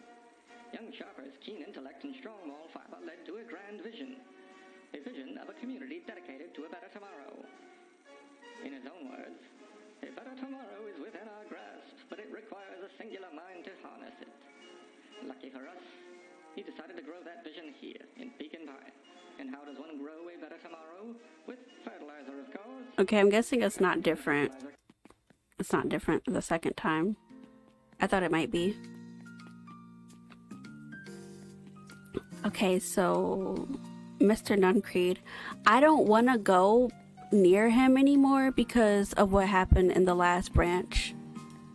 And the fact that he wants our grandmother's jam. Got some jam for you, Mr. Nuncreed. Luca, you seem chipper. Well, aside from being on delivery duty, it's a nice day. Mr. Nuncreed eyed Luca for a moment, then nodded in agreement. I don't like you. I suppose it is. So, do you want your jam? Oh, right.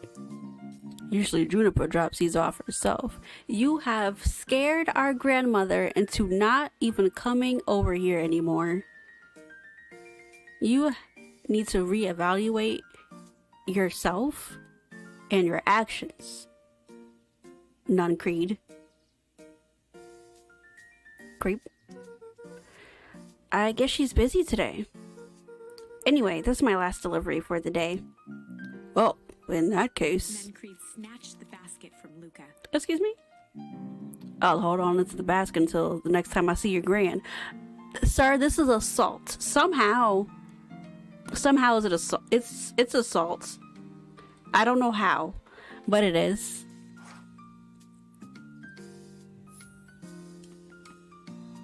You're assaulting my grandmother. Hey, you. Anchovies or pineapple? What? Don't think. Just answer. Pineapple? Why? How old are you? 12? Perfect. Follow me. Who are you? Anyone ever tell you ask too many questions? Just try to keep up, okay? Okay, new friend. Let's go. What just happened? Well, yeah, let's just go. We had a friend.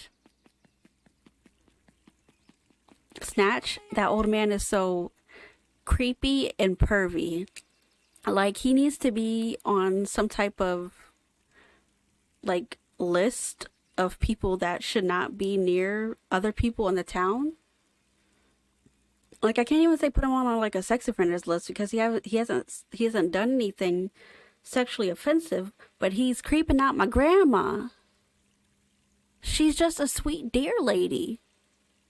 Leave grandma alone, bro. She don't want you. You weirdo. Hey, what a crazy coincidence. Here's my new friend I was just telling you about. Oh, that's wonderful. Yep, we just hit it off. Oh, really? Get this. His favorite pizza topping in the whole world is pineapple. Oh, and what is your new little friend's name? Beck locked eyes with Luca. Oh gosh, we have to lie for her. The look on her face was equal parts expectant and desperate. Luca Van Horn, nice to meet you. I'm Nellie, and this is Ilona? Okay. We're Beck's parents. Beck gave Luca a quick nudge. Oh, yeah, Beck told me all about you. Already feels like we've known each other for years. So you both can stop obsessing about me making friends. Oh, darling, we never doubted you. It's just that, for children with fewer than 5 close friends, the probability of a stunted development doubles. Thanks for calling me out, lady. Please leave me alone. You are now my least favorite. Well, one down, 4 to go, I guess. What Nellie means is that we just want this move to be as easy on you as possible. You can relax. A friend has been friended. This calls for a celebration. What did she say? She lucky I have an ad. Charlie about to fight this lady. Luca, you must join us for dinner tonight. She is so shady. Like, she just shaded so many people who didn't have friends growing up. If you didn't have like 5 friends growing up, you can raise your hand. I don't think I had friends growing up. I just had cousins. And that's just a built-in friend with your DNA. And I'm keeping my hand up because I have been disrespected by this squirrel woman. Doggone it. I developed the way that I was supposed to. Doggone it. Lady. Dinner? Wow, another coincidence. I actually already asked him and he said he would love to. It's just wonderful. In that case, we should pick up some groceries. You two don't get into too much trouble now. But moms... Okay. I didn't even have cousins that had the internet. Bro. I also had the internet. The internet helped raise me into the person that I am today. Like, bro. Who made this game? I want to talk to the writers. I feel like the writers shaded so many people for no reason. We didn't do anything wrong. We just didn't have friends. Jeez. Wow, I can't believe that worked.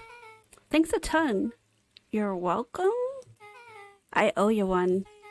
My moms are great and all, but they can be a bit much sometimes.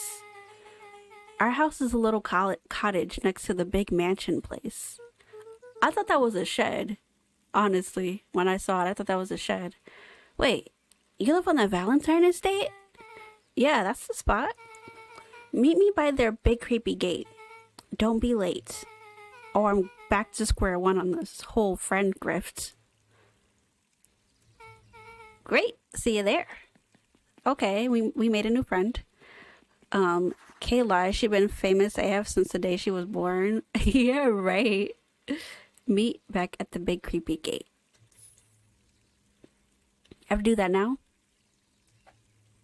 Oh yeah, I don't have anything else to do. What direction? Is it this way? Oh no. I'm bad at directions, and it's worse in video games. Is this... Wait, who are you? Hi.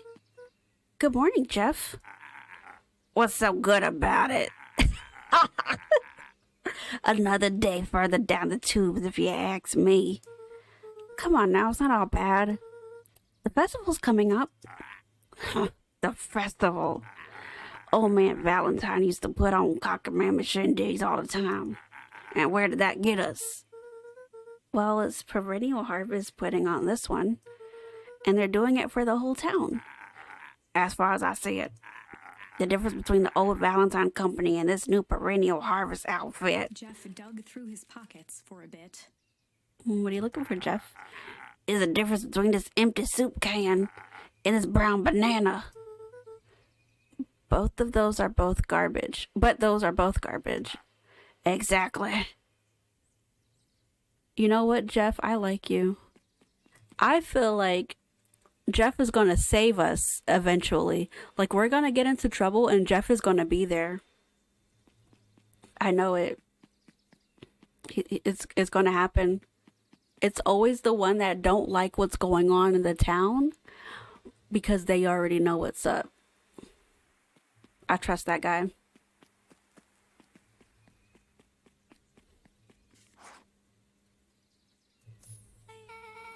So, who all lives in that house?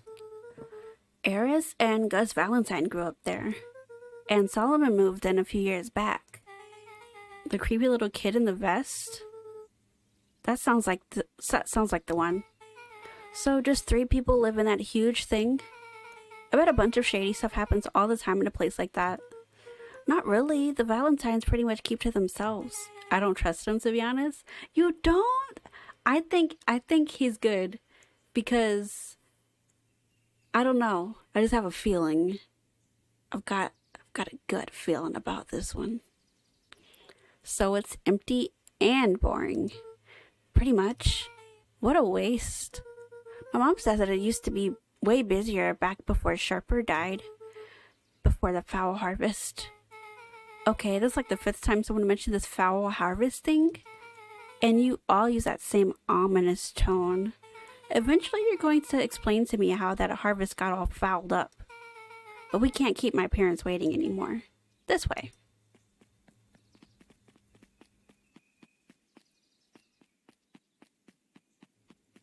Yeah, I thought this was a shed. Oh, okay. Good for you guys living there, though. Most kids would have just ditched me by this point. Why are you still here? You look like you could use some help. You know what, Luca?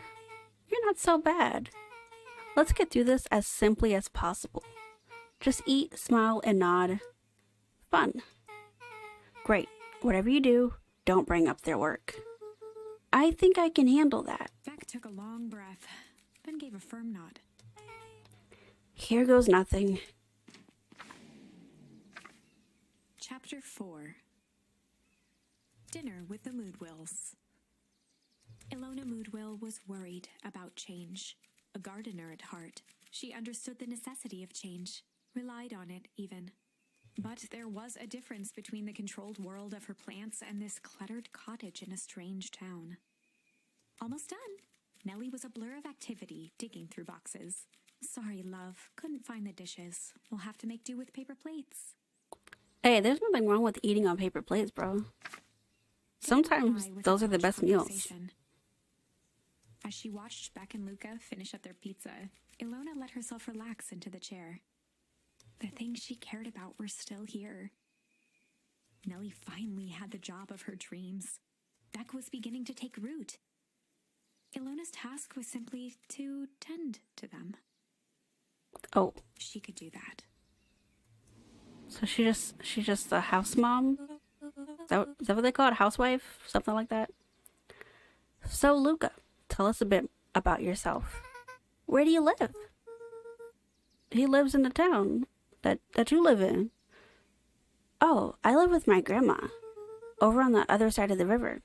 Miss Beverly Hills over here with all her friends never used a paper plate. Your grandma? Where your parents at? Yo, we're at dinner, man. Don't make me cry. Beck, manners. It's alright. Not them playing the sad music immediately. My dad passed away in an accident at the fertilizer plant 6 years back. Oh dear. My mom's been missing for a few months now. Like, missing? Luca's eyes were fixed to his plate, pushing a chunk of pineapple around with his finger. Oh, they ate pizza. Nellie was the one who eventually broke the silence. Luca, how did you like the pizza? Oh, it was good. Very good. Oh no, he's crying. Normally we'd have put more effort into dinner. Ilona nervously gestured toward the boxes. We aren't fully settled in, and Beck had mentioned that it's your favorite. I'm sorry, are we just skipping the part where he said his mom was missing? Beck, please. Beck! I'm sorry, Luca, this move has us all a little tired. Luca wiped his face with his sleeve. Oh no, don't cry. No, it's fine. So, Beck said that you moved here for work? She said don't mention their work. Beck gave Luca a swift kick under the table. Ow! I mean, what brought you to Beacon Pines? Oh, you were right the first time. We're here for work. Nellie won't tell you this, but she's a brilliant chemist. I don't know about brilliant, but I do love it. She's brilliant. Perennial Harvest just made her their new lead researcher of deep engineering. Wait, that was the name on the body tag. She makes it sound more impressive than it is. I'm just happy that I get to make a difference in the world. Perennial Harvest is at the forefront of evolving agriculture into something more useful than sprinkling water and excitement on the ground. Luca glanced over to Beck. Your voice skills cracking me up. They good? Thank you. I just want to tell a nice story. What Nellie means, Luca, is that there are different ways to grow plants. Yes, some people talk to their plants and hope for the best. And some people happily leave their job to allow a loved one to pursue their dream. You swore you didn't. Oh gosh. They're gonna argue. Perhaps harder than she intended. Hey, Luca. How about some dessert? I actually have to meet my friend Rolo soon. Luca glanced outside to gauge the time. The sky was darker than he expected, filled with ominous clouds. Looks like there's a storm brewing. I should get going. Oh, I didn't think there was any rain in the almanac. Yeah, almanacs aren't that useful around here. Luca wiped his mouth one last time with his napkin and started to get up. Thank you all for the pizza. It was really good. See you at the festival, Beck.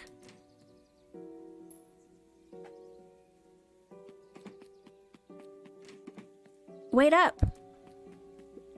I'll walk you home. Surprised, She's Luca evil. turned around. Yeah, He knew Rolo like could she be sounds really sweet, prickly around new people. but I don't know.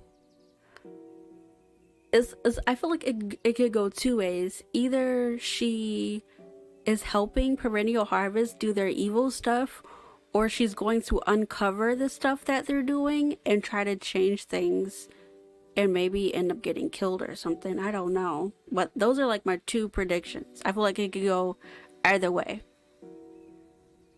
But Beck seemed cool. Rolla would warm up to her eventually. Probably. Luca began to respond, but the sky answered for him as the clouds above began to rumble. That seems like it will make sense in this context. Luca began to respond, but the sky answered for him as the clouds above began to rumble with ominous thunder.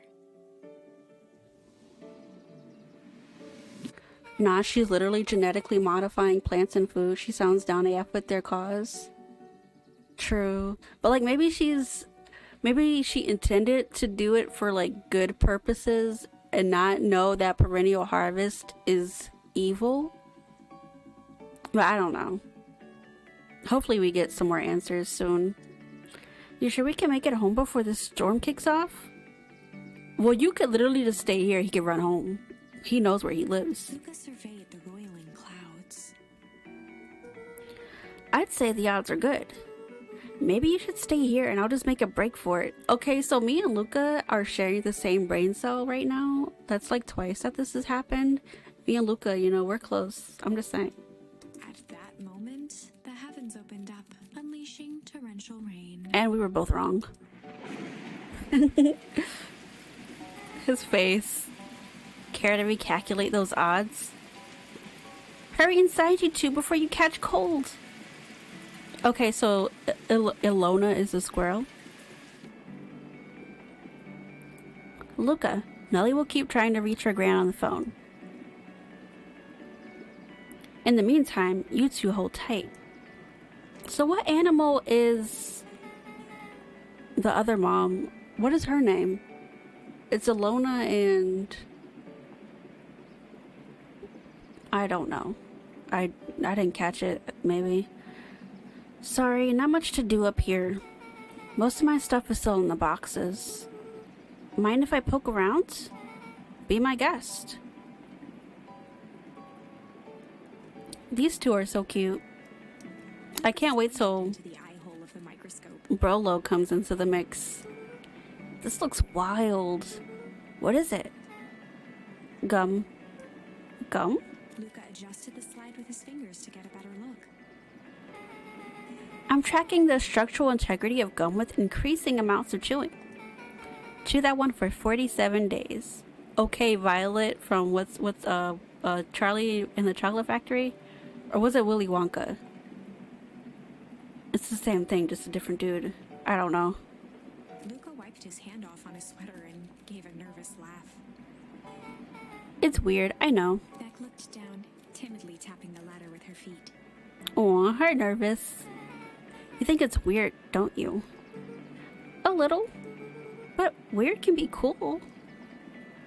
These two are so cute. I want them to be friends forever.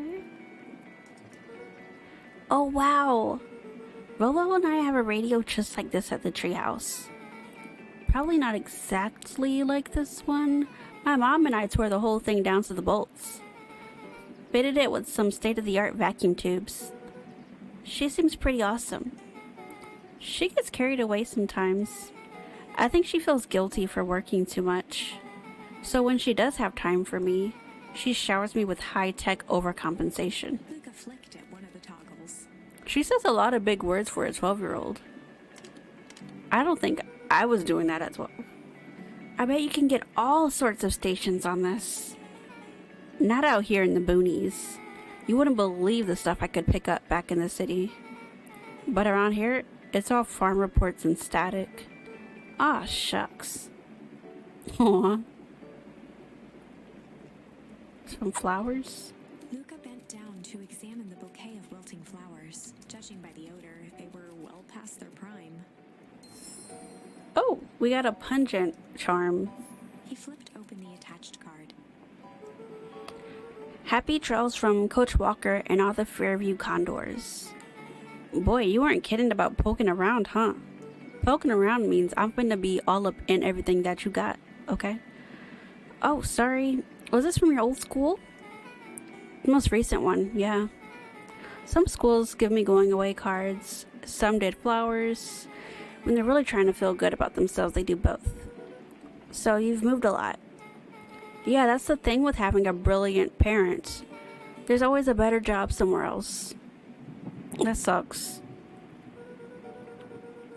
These flowers will last longer if you put them in some water. That's the sort of thing I would do if I cared. Well, you care enough to keep them is all. Luca, can I ask you something? Of course. Oh my god. Dang, didn't that hurt? I'll be honest. That hurt more than I expected. Well, at least you looked cool doing it. Beck took a moment to watch them. That was so cute. Down the window. Do you ever feel alone? Like, even when people are around? Well, Rolo can be pretty absent-minded sometimes. I'm serious. Does it ever feel like your family doesn't care what you want? Well, most of my family is not available. My dad's dead. Like I told you, my mom is missing. It didn't used to feel that way. I know Graham loves me, but sometimes when she looks at me, it's like she's looking at a problem. Luca took a deep breath, exhaling slowly. You're gonna make him cry again. I know the feeling. How do you deal with that?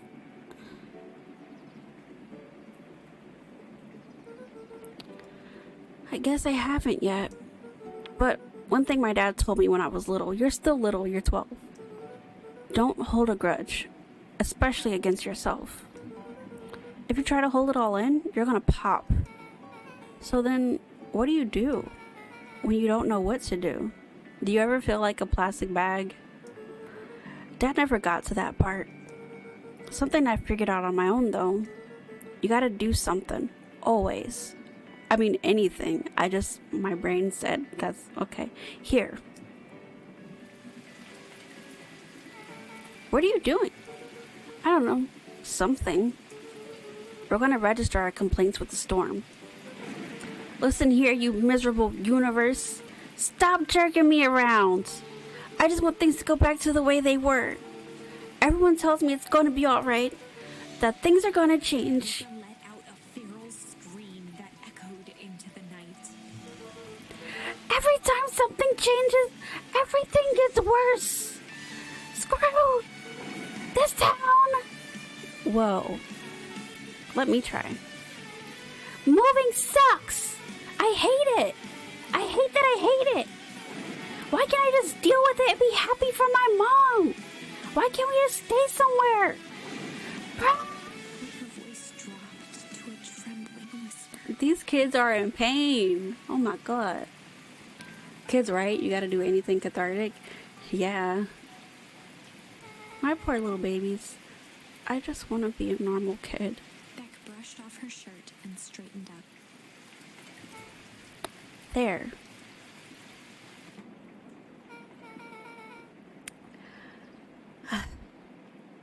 Bro, I'm about to cry.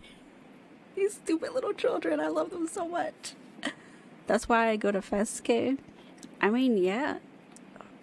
As long as you're doing what you like, and you're not hurting anybody, and you're not hurting yourself, then do it. You know what I'm saying?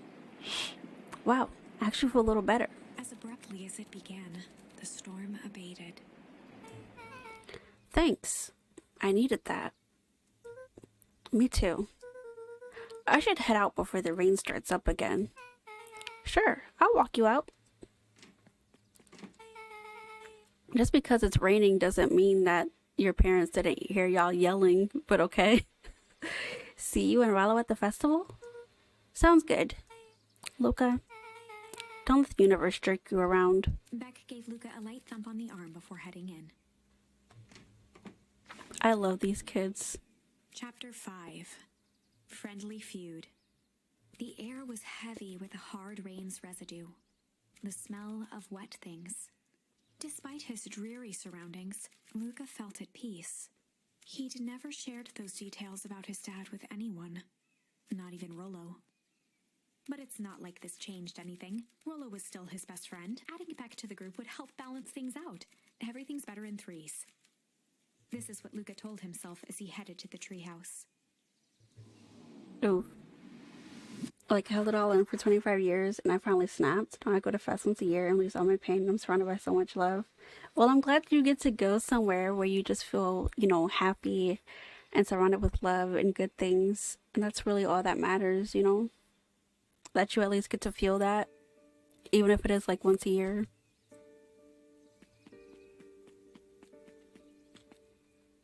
Oh, our bat friend, Dawn.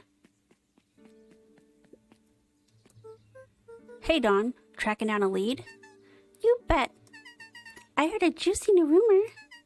Turns out, when Sharper Valentine died, he left behind a peculiar last will and testament. Peculiar how? He didn't just give his kids an inheritance. There were conditions. Like what? The document stipulated that Eris had to take on a child as her ward. A kid our age, who just showed up to a town one night with a lawyer. Solomon? Bingo! So, Eris is forced to take care of him? Yep, or she will have lost everything. Why would Sharper care so much about some random kid? Rumor has it, old Sharper sowed some wild oats. Okay, Sharper. That explains why Eris treats him. That would explain the way Eris treats him. My brain. Okay. Poor Solomon. How did you find all this out? A good reporter never reveals her source, Luca. Okay, but Dawn, if you're 12, how do you know? Like, we just asked that, but seriously, Dawn, and you have a job. Do we not go to school? No, I know we said the summer just started like yesterday, but Dawn, do you go to school and have a job? You're 12. Okay. Oh wow, it's glowing.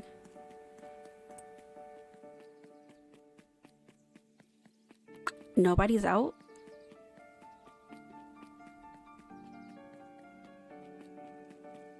The lady's still out here reading her book. He met his old friend's eyes and was greeted with nothing but ice-cold anger. Heavens, this is no time for fractured friendships. Okay, lady, I see what you're trying to tell me. Is anybody up here? I better not dilly-dally. Gotta get to the treehouse. Okay, sorry. I don't know where the treehouse is anymore. Oh gosh, it's them. Excuse me, what are you doing? Just locking up for the night, sir? Oh, wonderful. I can only assume this means all festival preparations have been completed ahead of schedule. They're going to do something to the town during the festival. I just don't know what it is. Not exactly, sir. The storm set us back a bit, and it's getting late, so we all decided to... You all decided? Yes, sir. I was unaware that your job involved deciding things. We were all here at Perennial Harvest because we believe in creating a better future, yes? Yes, sir, very much, sir. Do you want to be the one to tell this town that we failed them? No. That we gave up because there was a little rainstorm and we all got sleepy? Of course not, sir. Good. Then it's decided. Yes, sir. Well, work till the task is done. See that you do. Our harvest awaits. I don't like it. I don't like it. Okay, so there's like their logo's like a bee, but with like an infinity sign for the wings and the body. I'm sorry that I just kicked the crap out of the camera.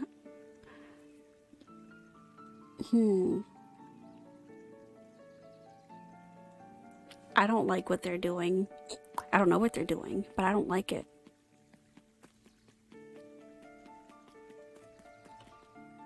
Shady? Definitely shady. Like, I just feel like they're gonna do something to the town, because why have things been getting like weirder the closer it gets to like time for the festival. I don't get it. Rillo, are you still up there? Not them having a roll down window. I'm sorry, Rillo isn't accepting visitors at the moment. Come back never. Luca had only ever heard him speak in this stiff yet gentle tone a few times. Oh, he's mad. And it always meant one thing. You're upset. Oh, what makes you say that? Maybe because my best friend abandoned me for no reason? I didn't abandon you. I'm just a little late. Rollo, it was raining. It rained. The rain held me up. Liar! You weren't even home. What? The storm got bad and I got worried, so I went looking for you. Imagine my surprise when I made it to your house and you weren't there. I hadn't made it back yet. I'm not a fool, Luca. It doesn't take all day to deliver some jam. No, the storm rolled in out of nowhere, and I got stuck after dinner at Beck's house. Lucas stumbled on his words. Oh, no. He'd said too much. It's okay to have other friends. Beck? Dinner? What the heck is a Beck? She's a new kid in town. She's actually kind of cool. You like her. She needed help convincing her parents that she made new friends. New friends? I spent all day waiting for you, and you were off making new friends? It's not like that, Rollo. You know, while I was waiting, I made some upgrades to mission control. It was going to be a surprise. But you took so long, the storm knocked it all down. Just like you knocked down our friendship. What does that even mean? Luca became instinctively Oh, angry boys, don't do this. Oh my gosh, these dang boys were now babies. shouting across the distance. It means you're a bad friend. You don't care about me. Of course I care, you butt. I know I'd get in trouble waiting so late for you, but I kept my word. Because that's what friends do. My mom probably thinks I am losing my freaking mind in here. Oh, wow. What a noble sacrifice you made. Easy for you to say. Your grand doesn't even care. Rollo, that was low blow. You could stay out as long as you want. And you wouldn't even get in trouble. Seriously? You're acting like I chose this? If that's what you think, then maybe you're the bad friend. His tone changed to a calm, yet more intense anger. Maybe Pa's right. Storms bring more than water. This one brought out the real Luca. Stop quoting your Pa's nonsense like it means anything. Yeah, well, at least my Pa's still around. Rollo. The words hung in the cold night air. Rollo's stomach dropped, knowing he'd crossed a line. Now you guys can never be friends again. Oh my god. But it was too late. Luca, Good night, Rollo. Babies. Dang it.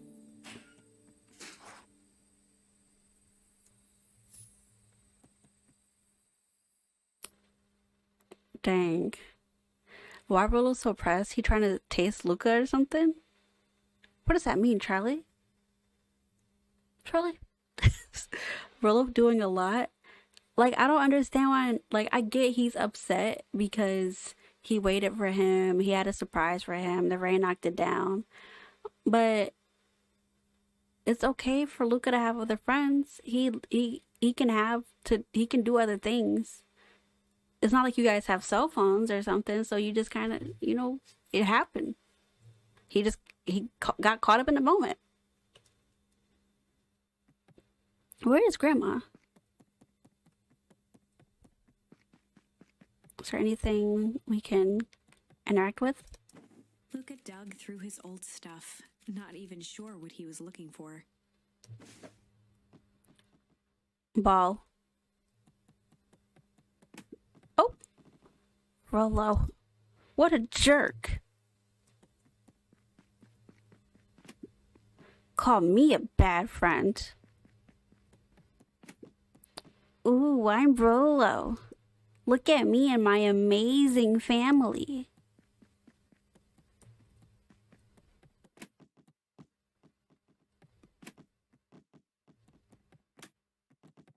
Can we just keep kicking it?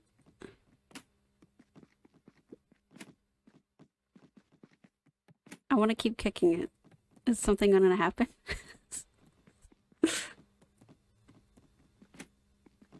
No.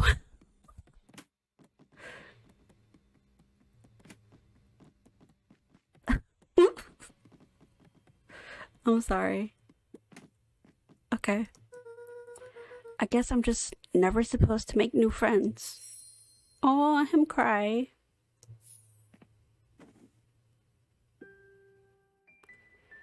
It's giving I can have other friends, but you can't. Exactly. Secret achievement. That's what I was thinking. Maybe because I got a weird secret achievement for leaving the fridge open.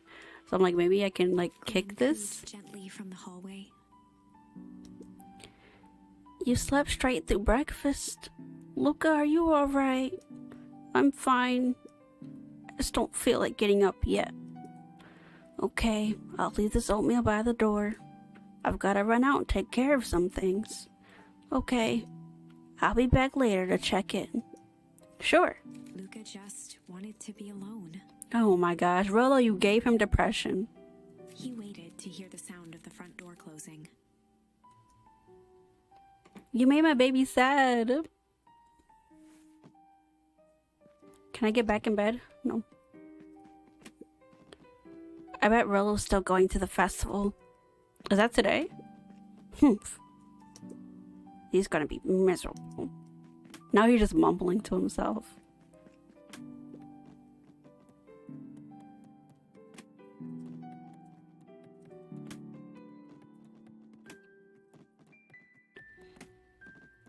I also got an achievement for smacking a watermelon. So like, is there something I could do for the ball?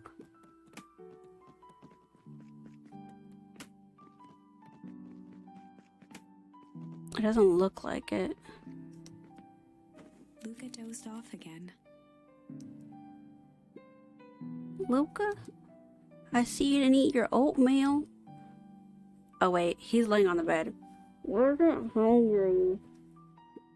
Well, just in case you get hungry, I'll leave a sandwich here too. Thanks. Rolo came by. What did he say? He wanted to talk to you. What did you say? I told him you weren't feeling well. Good. So, your plan is just to sit in your room all day? Pretty much. Well, I need to pop away again for a minute. If you decide to end your pity party and go outside, I think it'll do you some good. Noted. Luca still couldn't bring himself to go out. Besides, if he ran into Rolo, he'd have to actually confront the situation. Can we make him go outside? If Rolo thinks I'm still going to the festival with him, he can shove it. Oh, so he's not going to the festival. There's never anything interesting at the festival anyway. Huh? Kick the ball? Up there? Is that what they're saying to me? Yes. The Adventures of Hank Atomic. The complete first volume. Luca carefully opened the cover and began to read. Rolo had received it for his birthday. A special hardcover edition with behind-the-scenes commentary and bonus art. Rolo cherished it, but asked that Luca keep it at his house. Luca wasn't sure if it was because Rolo didn't trust himself with it, didn't trust his sister around it, or just wanted an excuse to come hang out at Luca's more often. Whatever the reason, Luca didn't mind. But it had stayed right there where Rolo had stashed it ever since. Now, at the foot of his bed, Luca lost himself in the pages. He'd read it all before, but at this moment, it somehow felt sentimental. He was well into issue number 5 when he heard soft footsteps from the hallway. Grandma? Luca? Another little friend came to see you. A girl named Beck mowed Will. Said you met yesterday? What did she say? Is she here? She was just dropping by. I told her you weren't taking visitors today. Oh. She seems nice. Yeah. You had a fight with Rolo, didn't you? She knows. Grandmas know everything. Can I come in? Maybe later. Bro, ain't that her bed over there? You gonna tell her she can't come in? Alright then.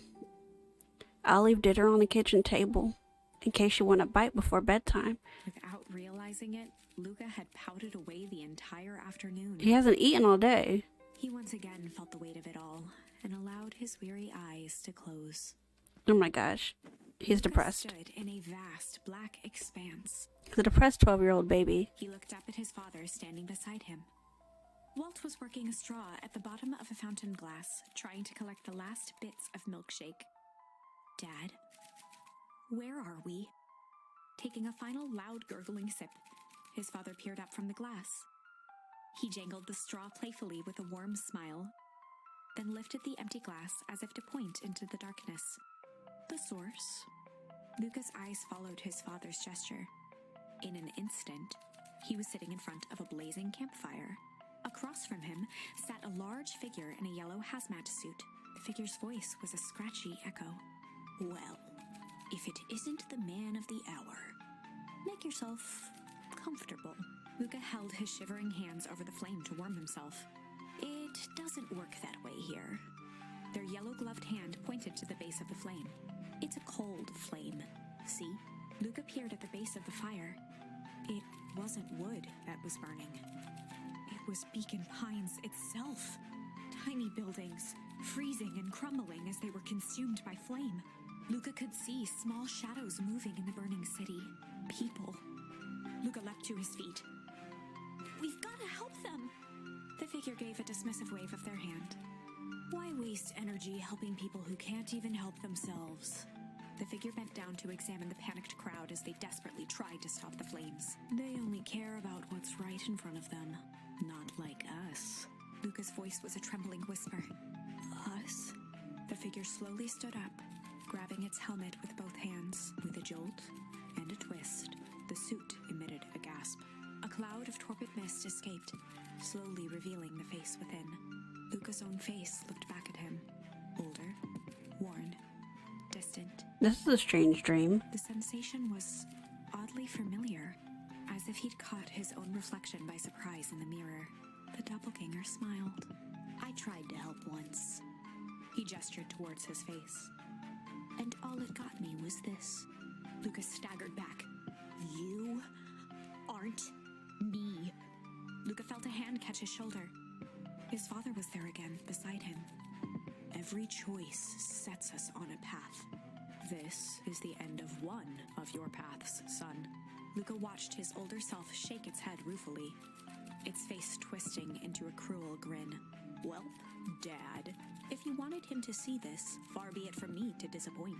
Luca watched in shock as the figure took a confident step forward and plunged into the flames.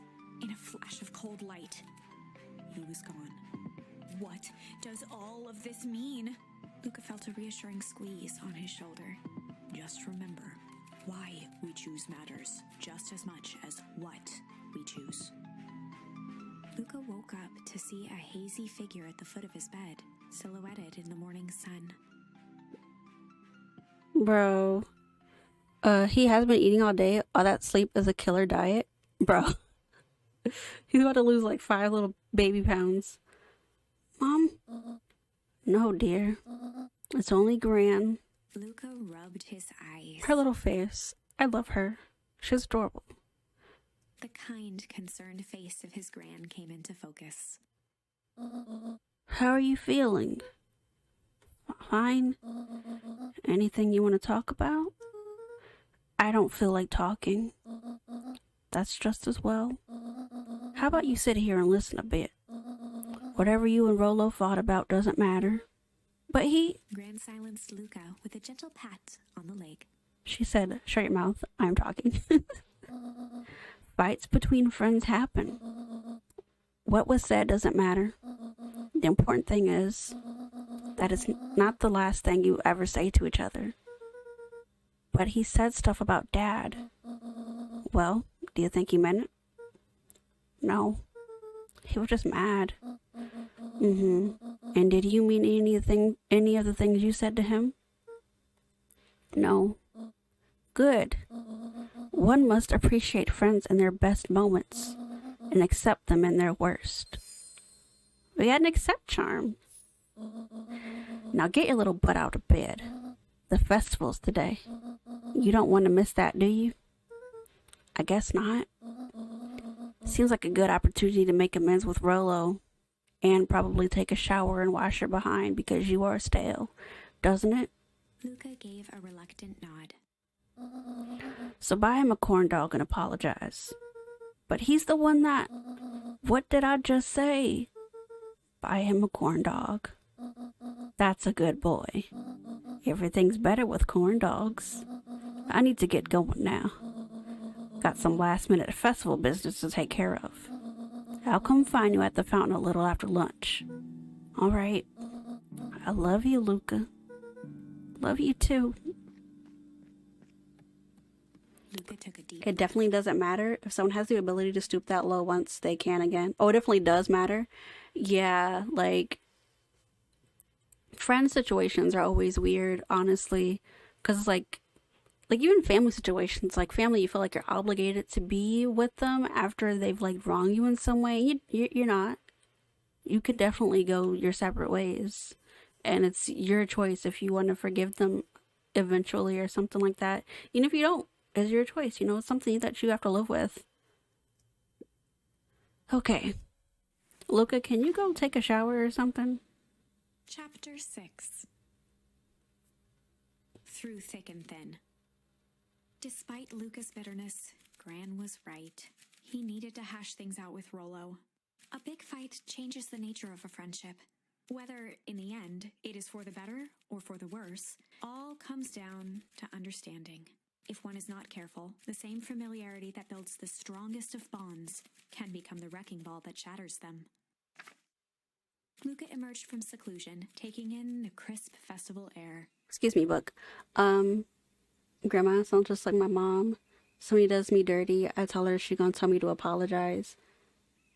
Yeah, my mom isn't like that, thankfully. If I tell my mom I have something going on with a friend, she'll either tell me to, like, fix it, drop that friend, adjust my attitude or whatever like that. At least she'll be, like, upfront with me. She won't just be like, forgiveness is key or whatever. And my mom's a pastor, but she'll just be like, yo, drop this person, or you fix it because you were in the wrong that time. That was you. You're like, at least she will, like, she won't just be like, you must forgive people all the time.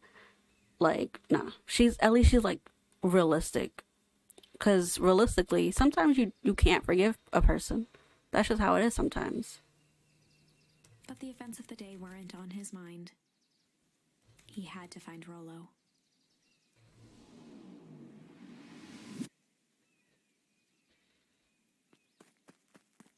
Wait, we didn't get a note telling us what to do. Oh, Roxy. Luca, Rolo wanted me to tell you something. What is it? Roxy rolled her eyes, shaking her head. Oh, goodness. A space adventure, though you needn't buy it. If you be brave, go somewhere quiet. Roxy, It's a riddle, Luca. My goofy little brother wants you to find him. Luca looked down and picked at the dirt. Boys. Look, I know you two had a fight. The only thing more annoying than my little brother is my little brother without his best friend. So I'm doing him this one favor. Now I need one favor from you. Whatever it is that went down between you two, squash it. I love them. Okay. So I have to figure out the riddle. Like, Kit literally called him an orphan because he was late to hang out once. I would literally never speak to him again. Luca's in the right. Luca is in the right, definitely. What he said really hurts. Honestly, he's 12 and his father's dead and his mother's missing. That's hurtful. Even if you didn't mean it, you still said it. And you meant it when you said it. So, a space adventure, though you needn't buy it. If you be brave, go somewhere quiet. The library? Maybe.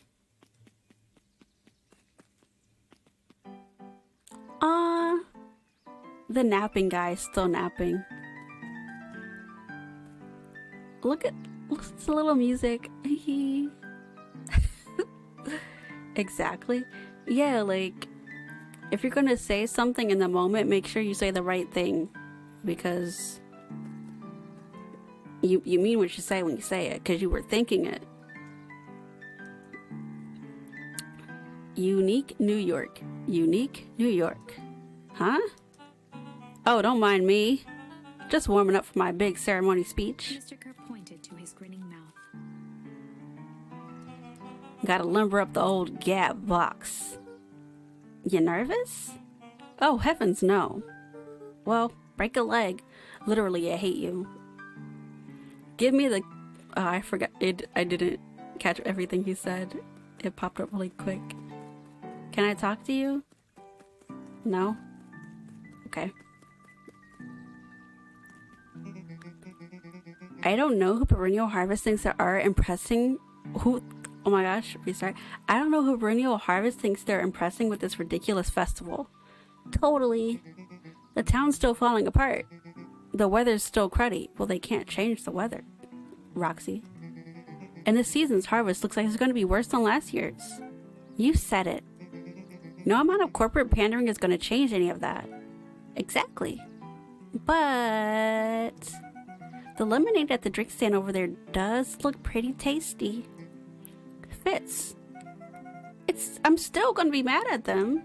I'd just rather be mad while sipping some delicious lemonade is all. She got a point. Like, he really sat on that one and was like, this one will kill him, knowing it would. For real. Like, he really said the most hurtful thing you could ever say to somebody.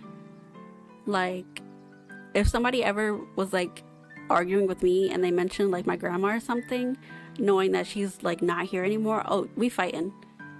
Like, slap. We fighting. How goes the beetle hunt? Pretty rotten. I haven't seen so much as an excuvier? I'm sorry, I don't know that word. And it's not just the beetles.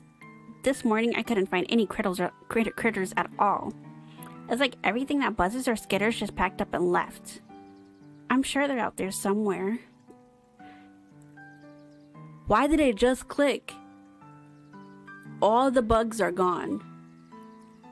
And their like logo is like a bug, a bee or something, right? What are they doing that all the bugs are gone? I hit myself in the head so hard just now, oh my gosh. Maybe all the commotion of the festival just spooked them. Yeah, maybe that's it. No, okay, we already knew something shady was going on, but something shady is going on to the point where either all the bugs in the area have died or they were just like, this place is not livable for us. Bro. You know it's bad when the bugs dip. Welcome to our festival.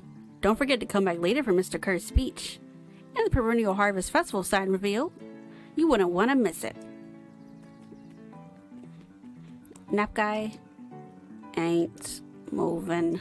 Okay, he's not moving. Jeff was staring into the distance with a wistful look. Hey Jeff, everything alright? Huh? Yeah, everything's fine. I mean, used to be fine. Just ain't right these days, you know. I really do, actually. Jeff turned to Luca with a furrowed brow, then gave an understanding nod. You do, don't you? For a moment, the two now shared that same wistful gaze.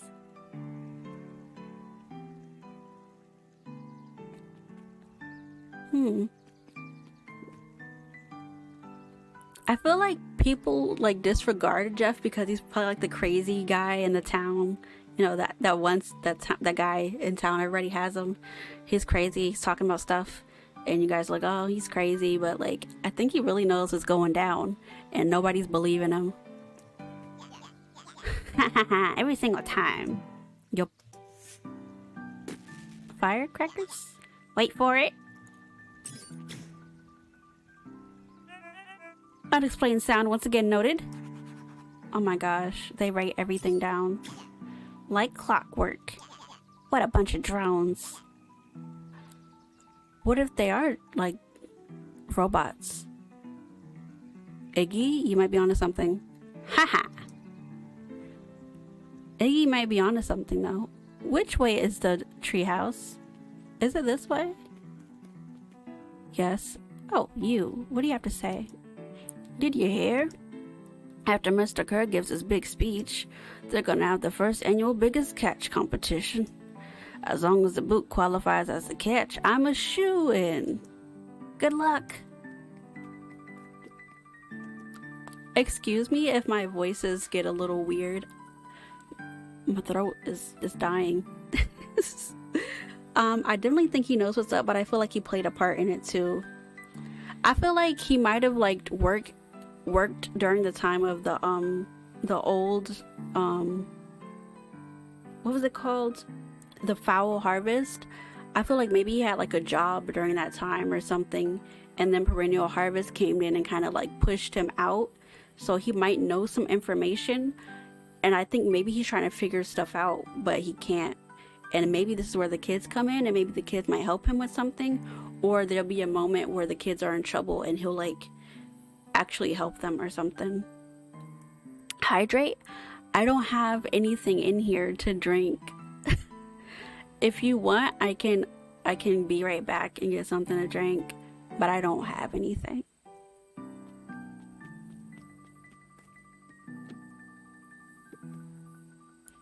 Wait, where am I at?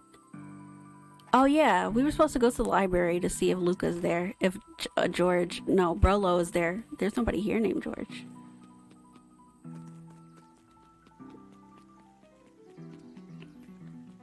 Get you a Brita on standby. I usually have something in here, but I didn't. I forgot. A most welcoming of welcomes. Would you like to share your thoughts? We always strive to improve. Nope. This is the first time I've seen this many smiling faces since the foul harvest. I had my doubts about perennial harvest, but I must admit they do put on a nice party. Whose wife are you? Because you have a baby and I think you are pregnant again? Forgive me if I'm wrong. Oh, nothing to say. Piper, you're actually taking a break from studying?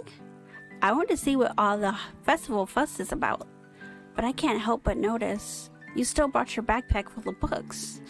Luca, backpacks can carry a lot more than books. True, true. So, what you got in there? Books. Yeah. I was able to return the perennial harvest safety suit you borrowed. I don't think anyone noticed. Good. Now will you tell me what you needed it for? It was a favor for an enemy of my enemy. This isn't going to harm Mr. Kerr, is it? All you need to know is that it's for the good of the family. Okay, so I assumed that the Valentines were working with the perennial harvest people, but I guess not. I think maybe they said that and I forgot. Okay. I don't know where the library is. Okay, it's this way. The library, somewhere quiet. I was correct about a riddle? My brain, the smarticle particles are working. Hey, Luca! Kato's eyes lit with excitement. He's so cute. I've been expecting you. Bravo on deciphering the first riddle. We did it. The first? Oh, you didn't think that was all, did you? Rollo does go all out, doesn't he? Kato straightened up and cleared his throat as if preparing to sing. On planet Farpil, you may take issue.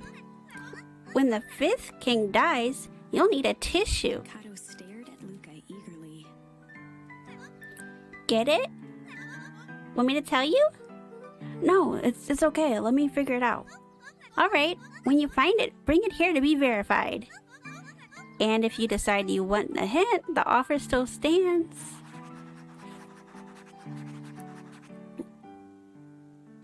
The 5th issue of the comic book, right? Where would that be? Is that at our house? Luca grabbed the 5 pillars of success from the shelf. Once you've got a book, you can either bring it here to me or just grab a different one. Yeah, but like the clue, on Planet Farpul, you'll take issue when the 5th king dies. You need an issue. They have like issue and 5th italicized. So I think it might be like the comic book, Atomic Luca Hank or grabbed something. an issue with self-help, a helpful guide, from the shelf.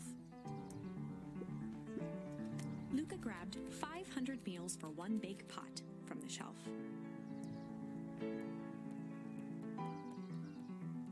Nothing there. Do you have anything to say? Hi, Jace. Still working through the newest Hank Atomic? You know it. Some fascinating canon toward the end. Did you know Hank Atomic shrink array doesn't technically shrink stuff? It uses inverse quantum particle decay to literally grow the entire universe around an object, leaving that object unaltered. So it just looks shrunk compared to everything else? Bingo. That's wild. But Jace, no spoilers, please. Oh, right, sorry. Luca grabbed the Modern Science of Atomic Radiation from the shelf. Luca grabbed Natural Photography, Volume 5, from the shelf. Most of these have something to do with 5, right? Luca grabbed The Adventures of Hank Atomic, issue number 4, from the shelf. No? Luca grabbed The Adventures of Hank Atomic, issue number 5, from the shelf. Yes. This is it.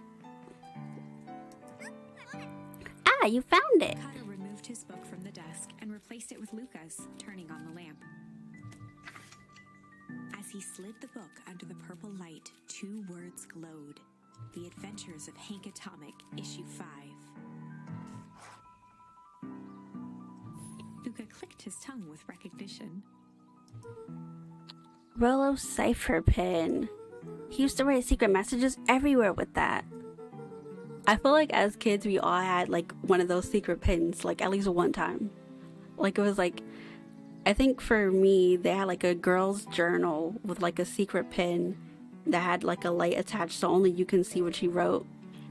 Like I'm pretty sure I lost it, like both the book and the pen, ages ago. Ad? Oh crap. I'll tell you what happens after you come from your ad. And only I had the special flashlight needed to reveal it. But I lost it. Oh, apparently you traded Jeff for this purple light bulb. Parted with his entire Halloween candy stash. Oh, Rollo. Now let's see here. Kato began flipping through the pages, stopping when he hit a glowing word. Get away with such a He grift? continued flipping.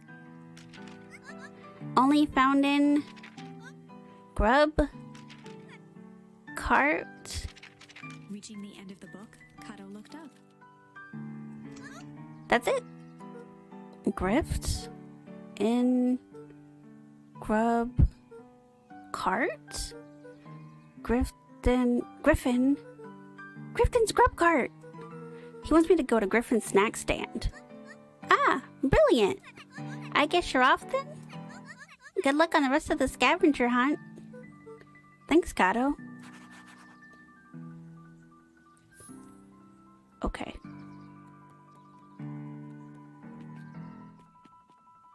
Where is that?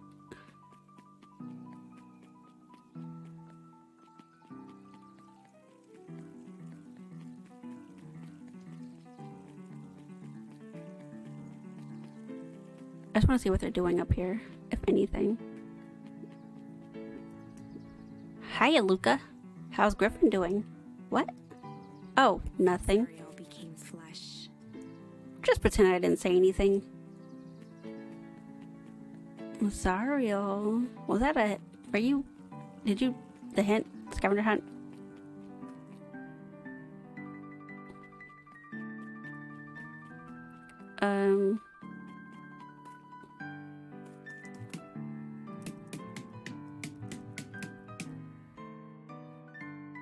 I got an achievement called Melon Kicker.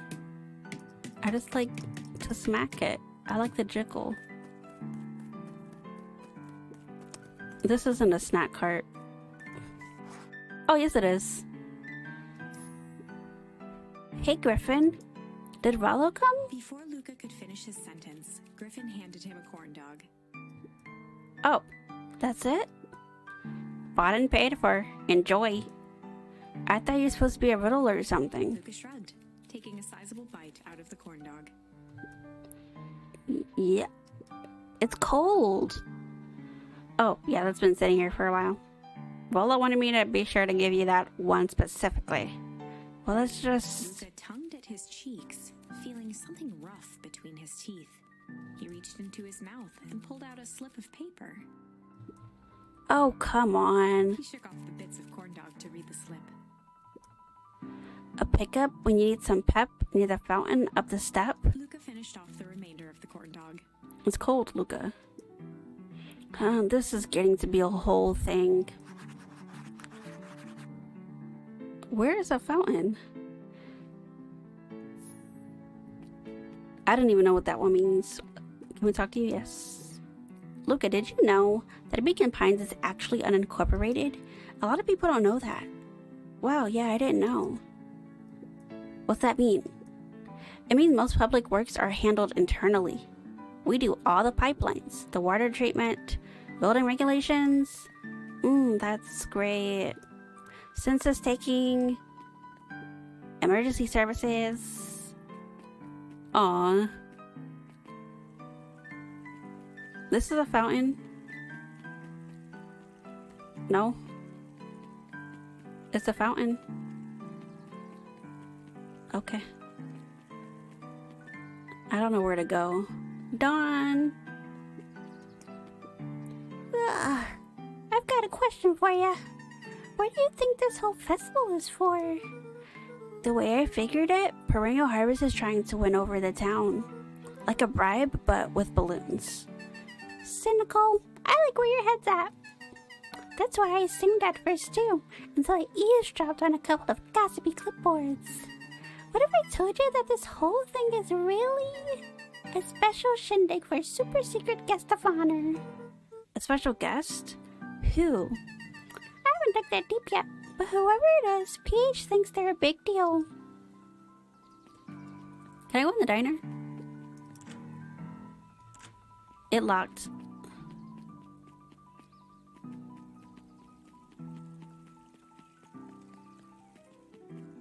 I don't know where a fountain is.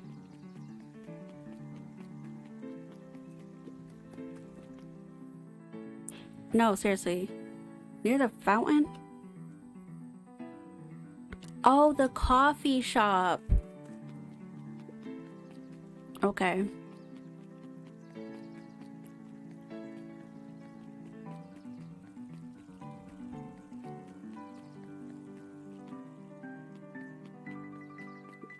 And that's why you were saying Griffin. Okay.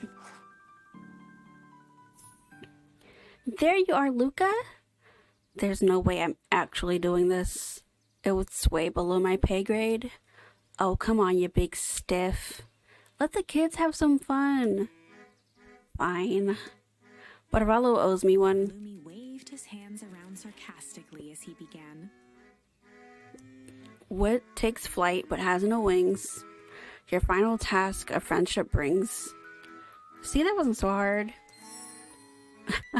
Hard charm. I feel cheapened somehow. I think it's sweet. What takes flight but has no wings? Your final task of friendship brings. Good luck, Luca. I don't know that. What does that mean? What takes flight but has no wings?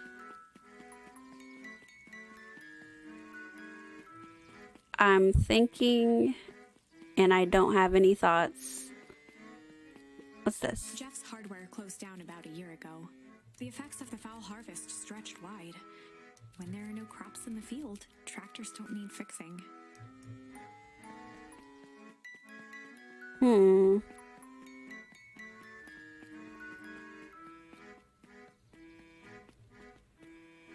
No wings.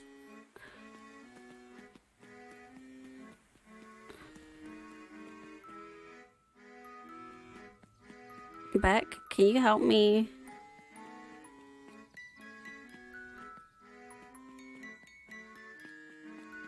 No, okay. What takes flight but has no wings? I don't know. I mean, is anybody up here a chicken?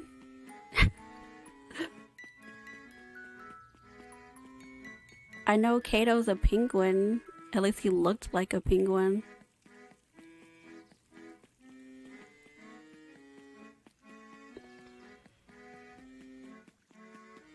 I have no idea, so I'm just gonna run around.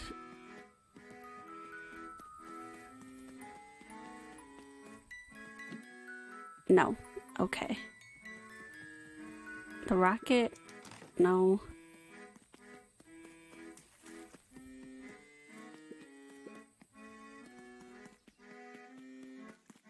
I don't know where I'm going.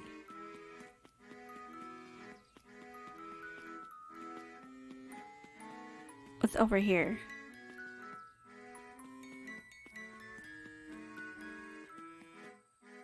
Okay, this is my dad's grave. I don't know where to go.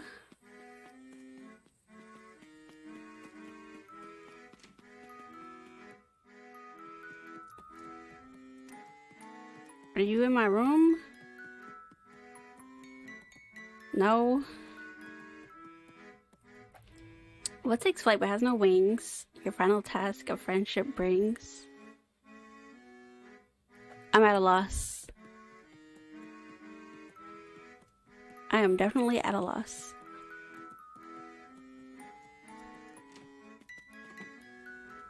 Bro. I don't know. I haven't the faintest idea what he's talking about. Excuse me.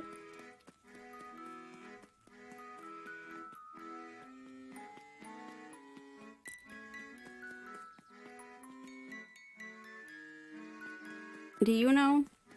No? Okay. Oops. Any of you know? Can I go in here? No.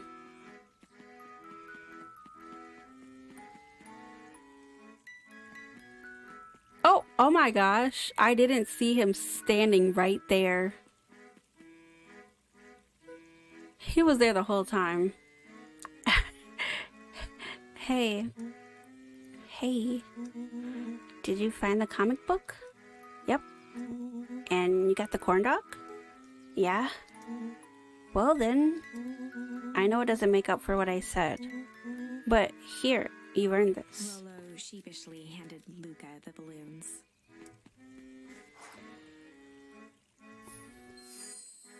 We got the flight charm. Thanks.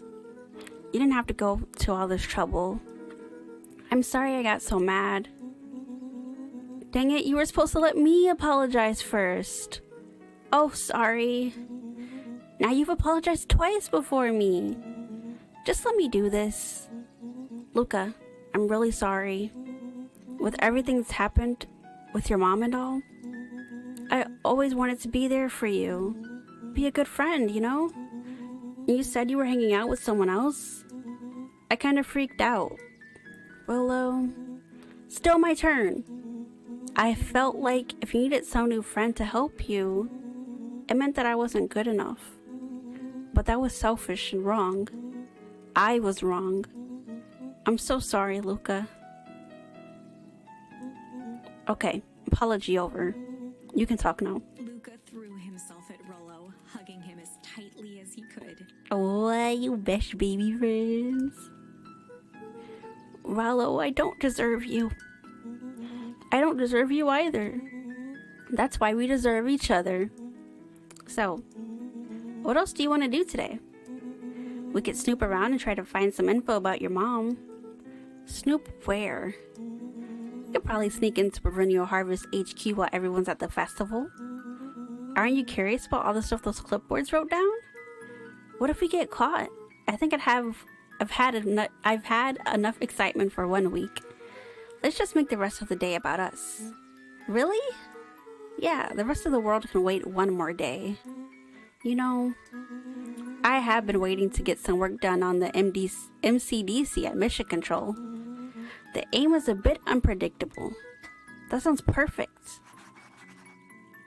Head to the treehouse with Rollo.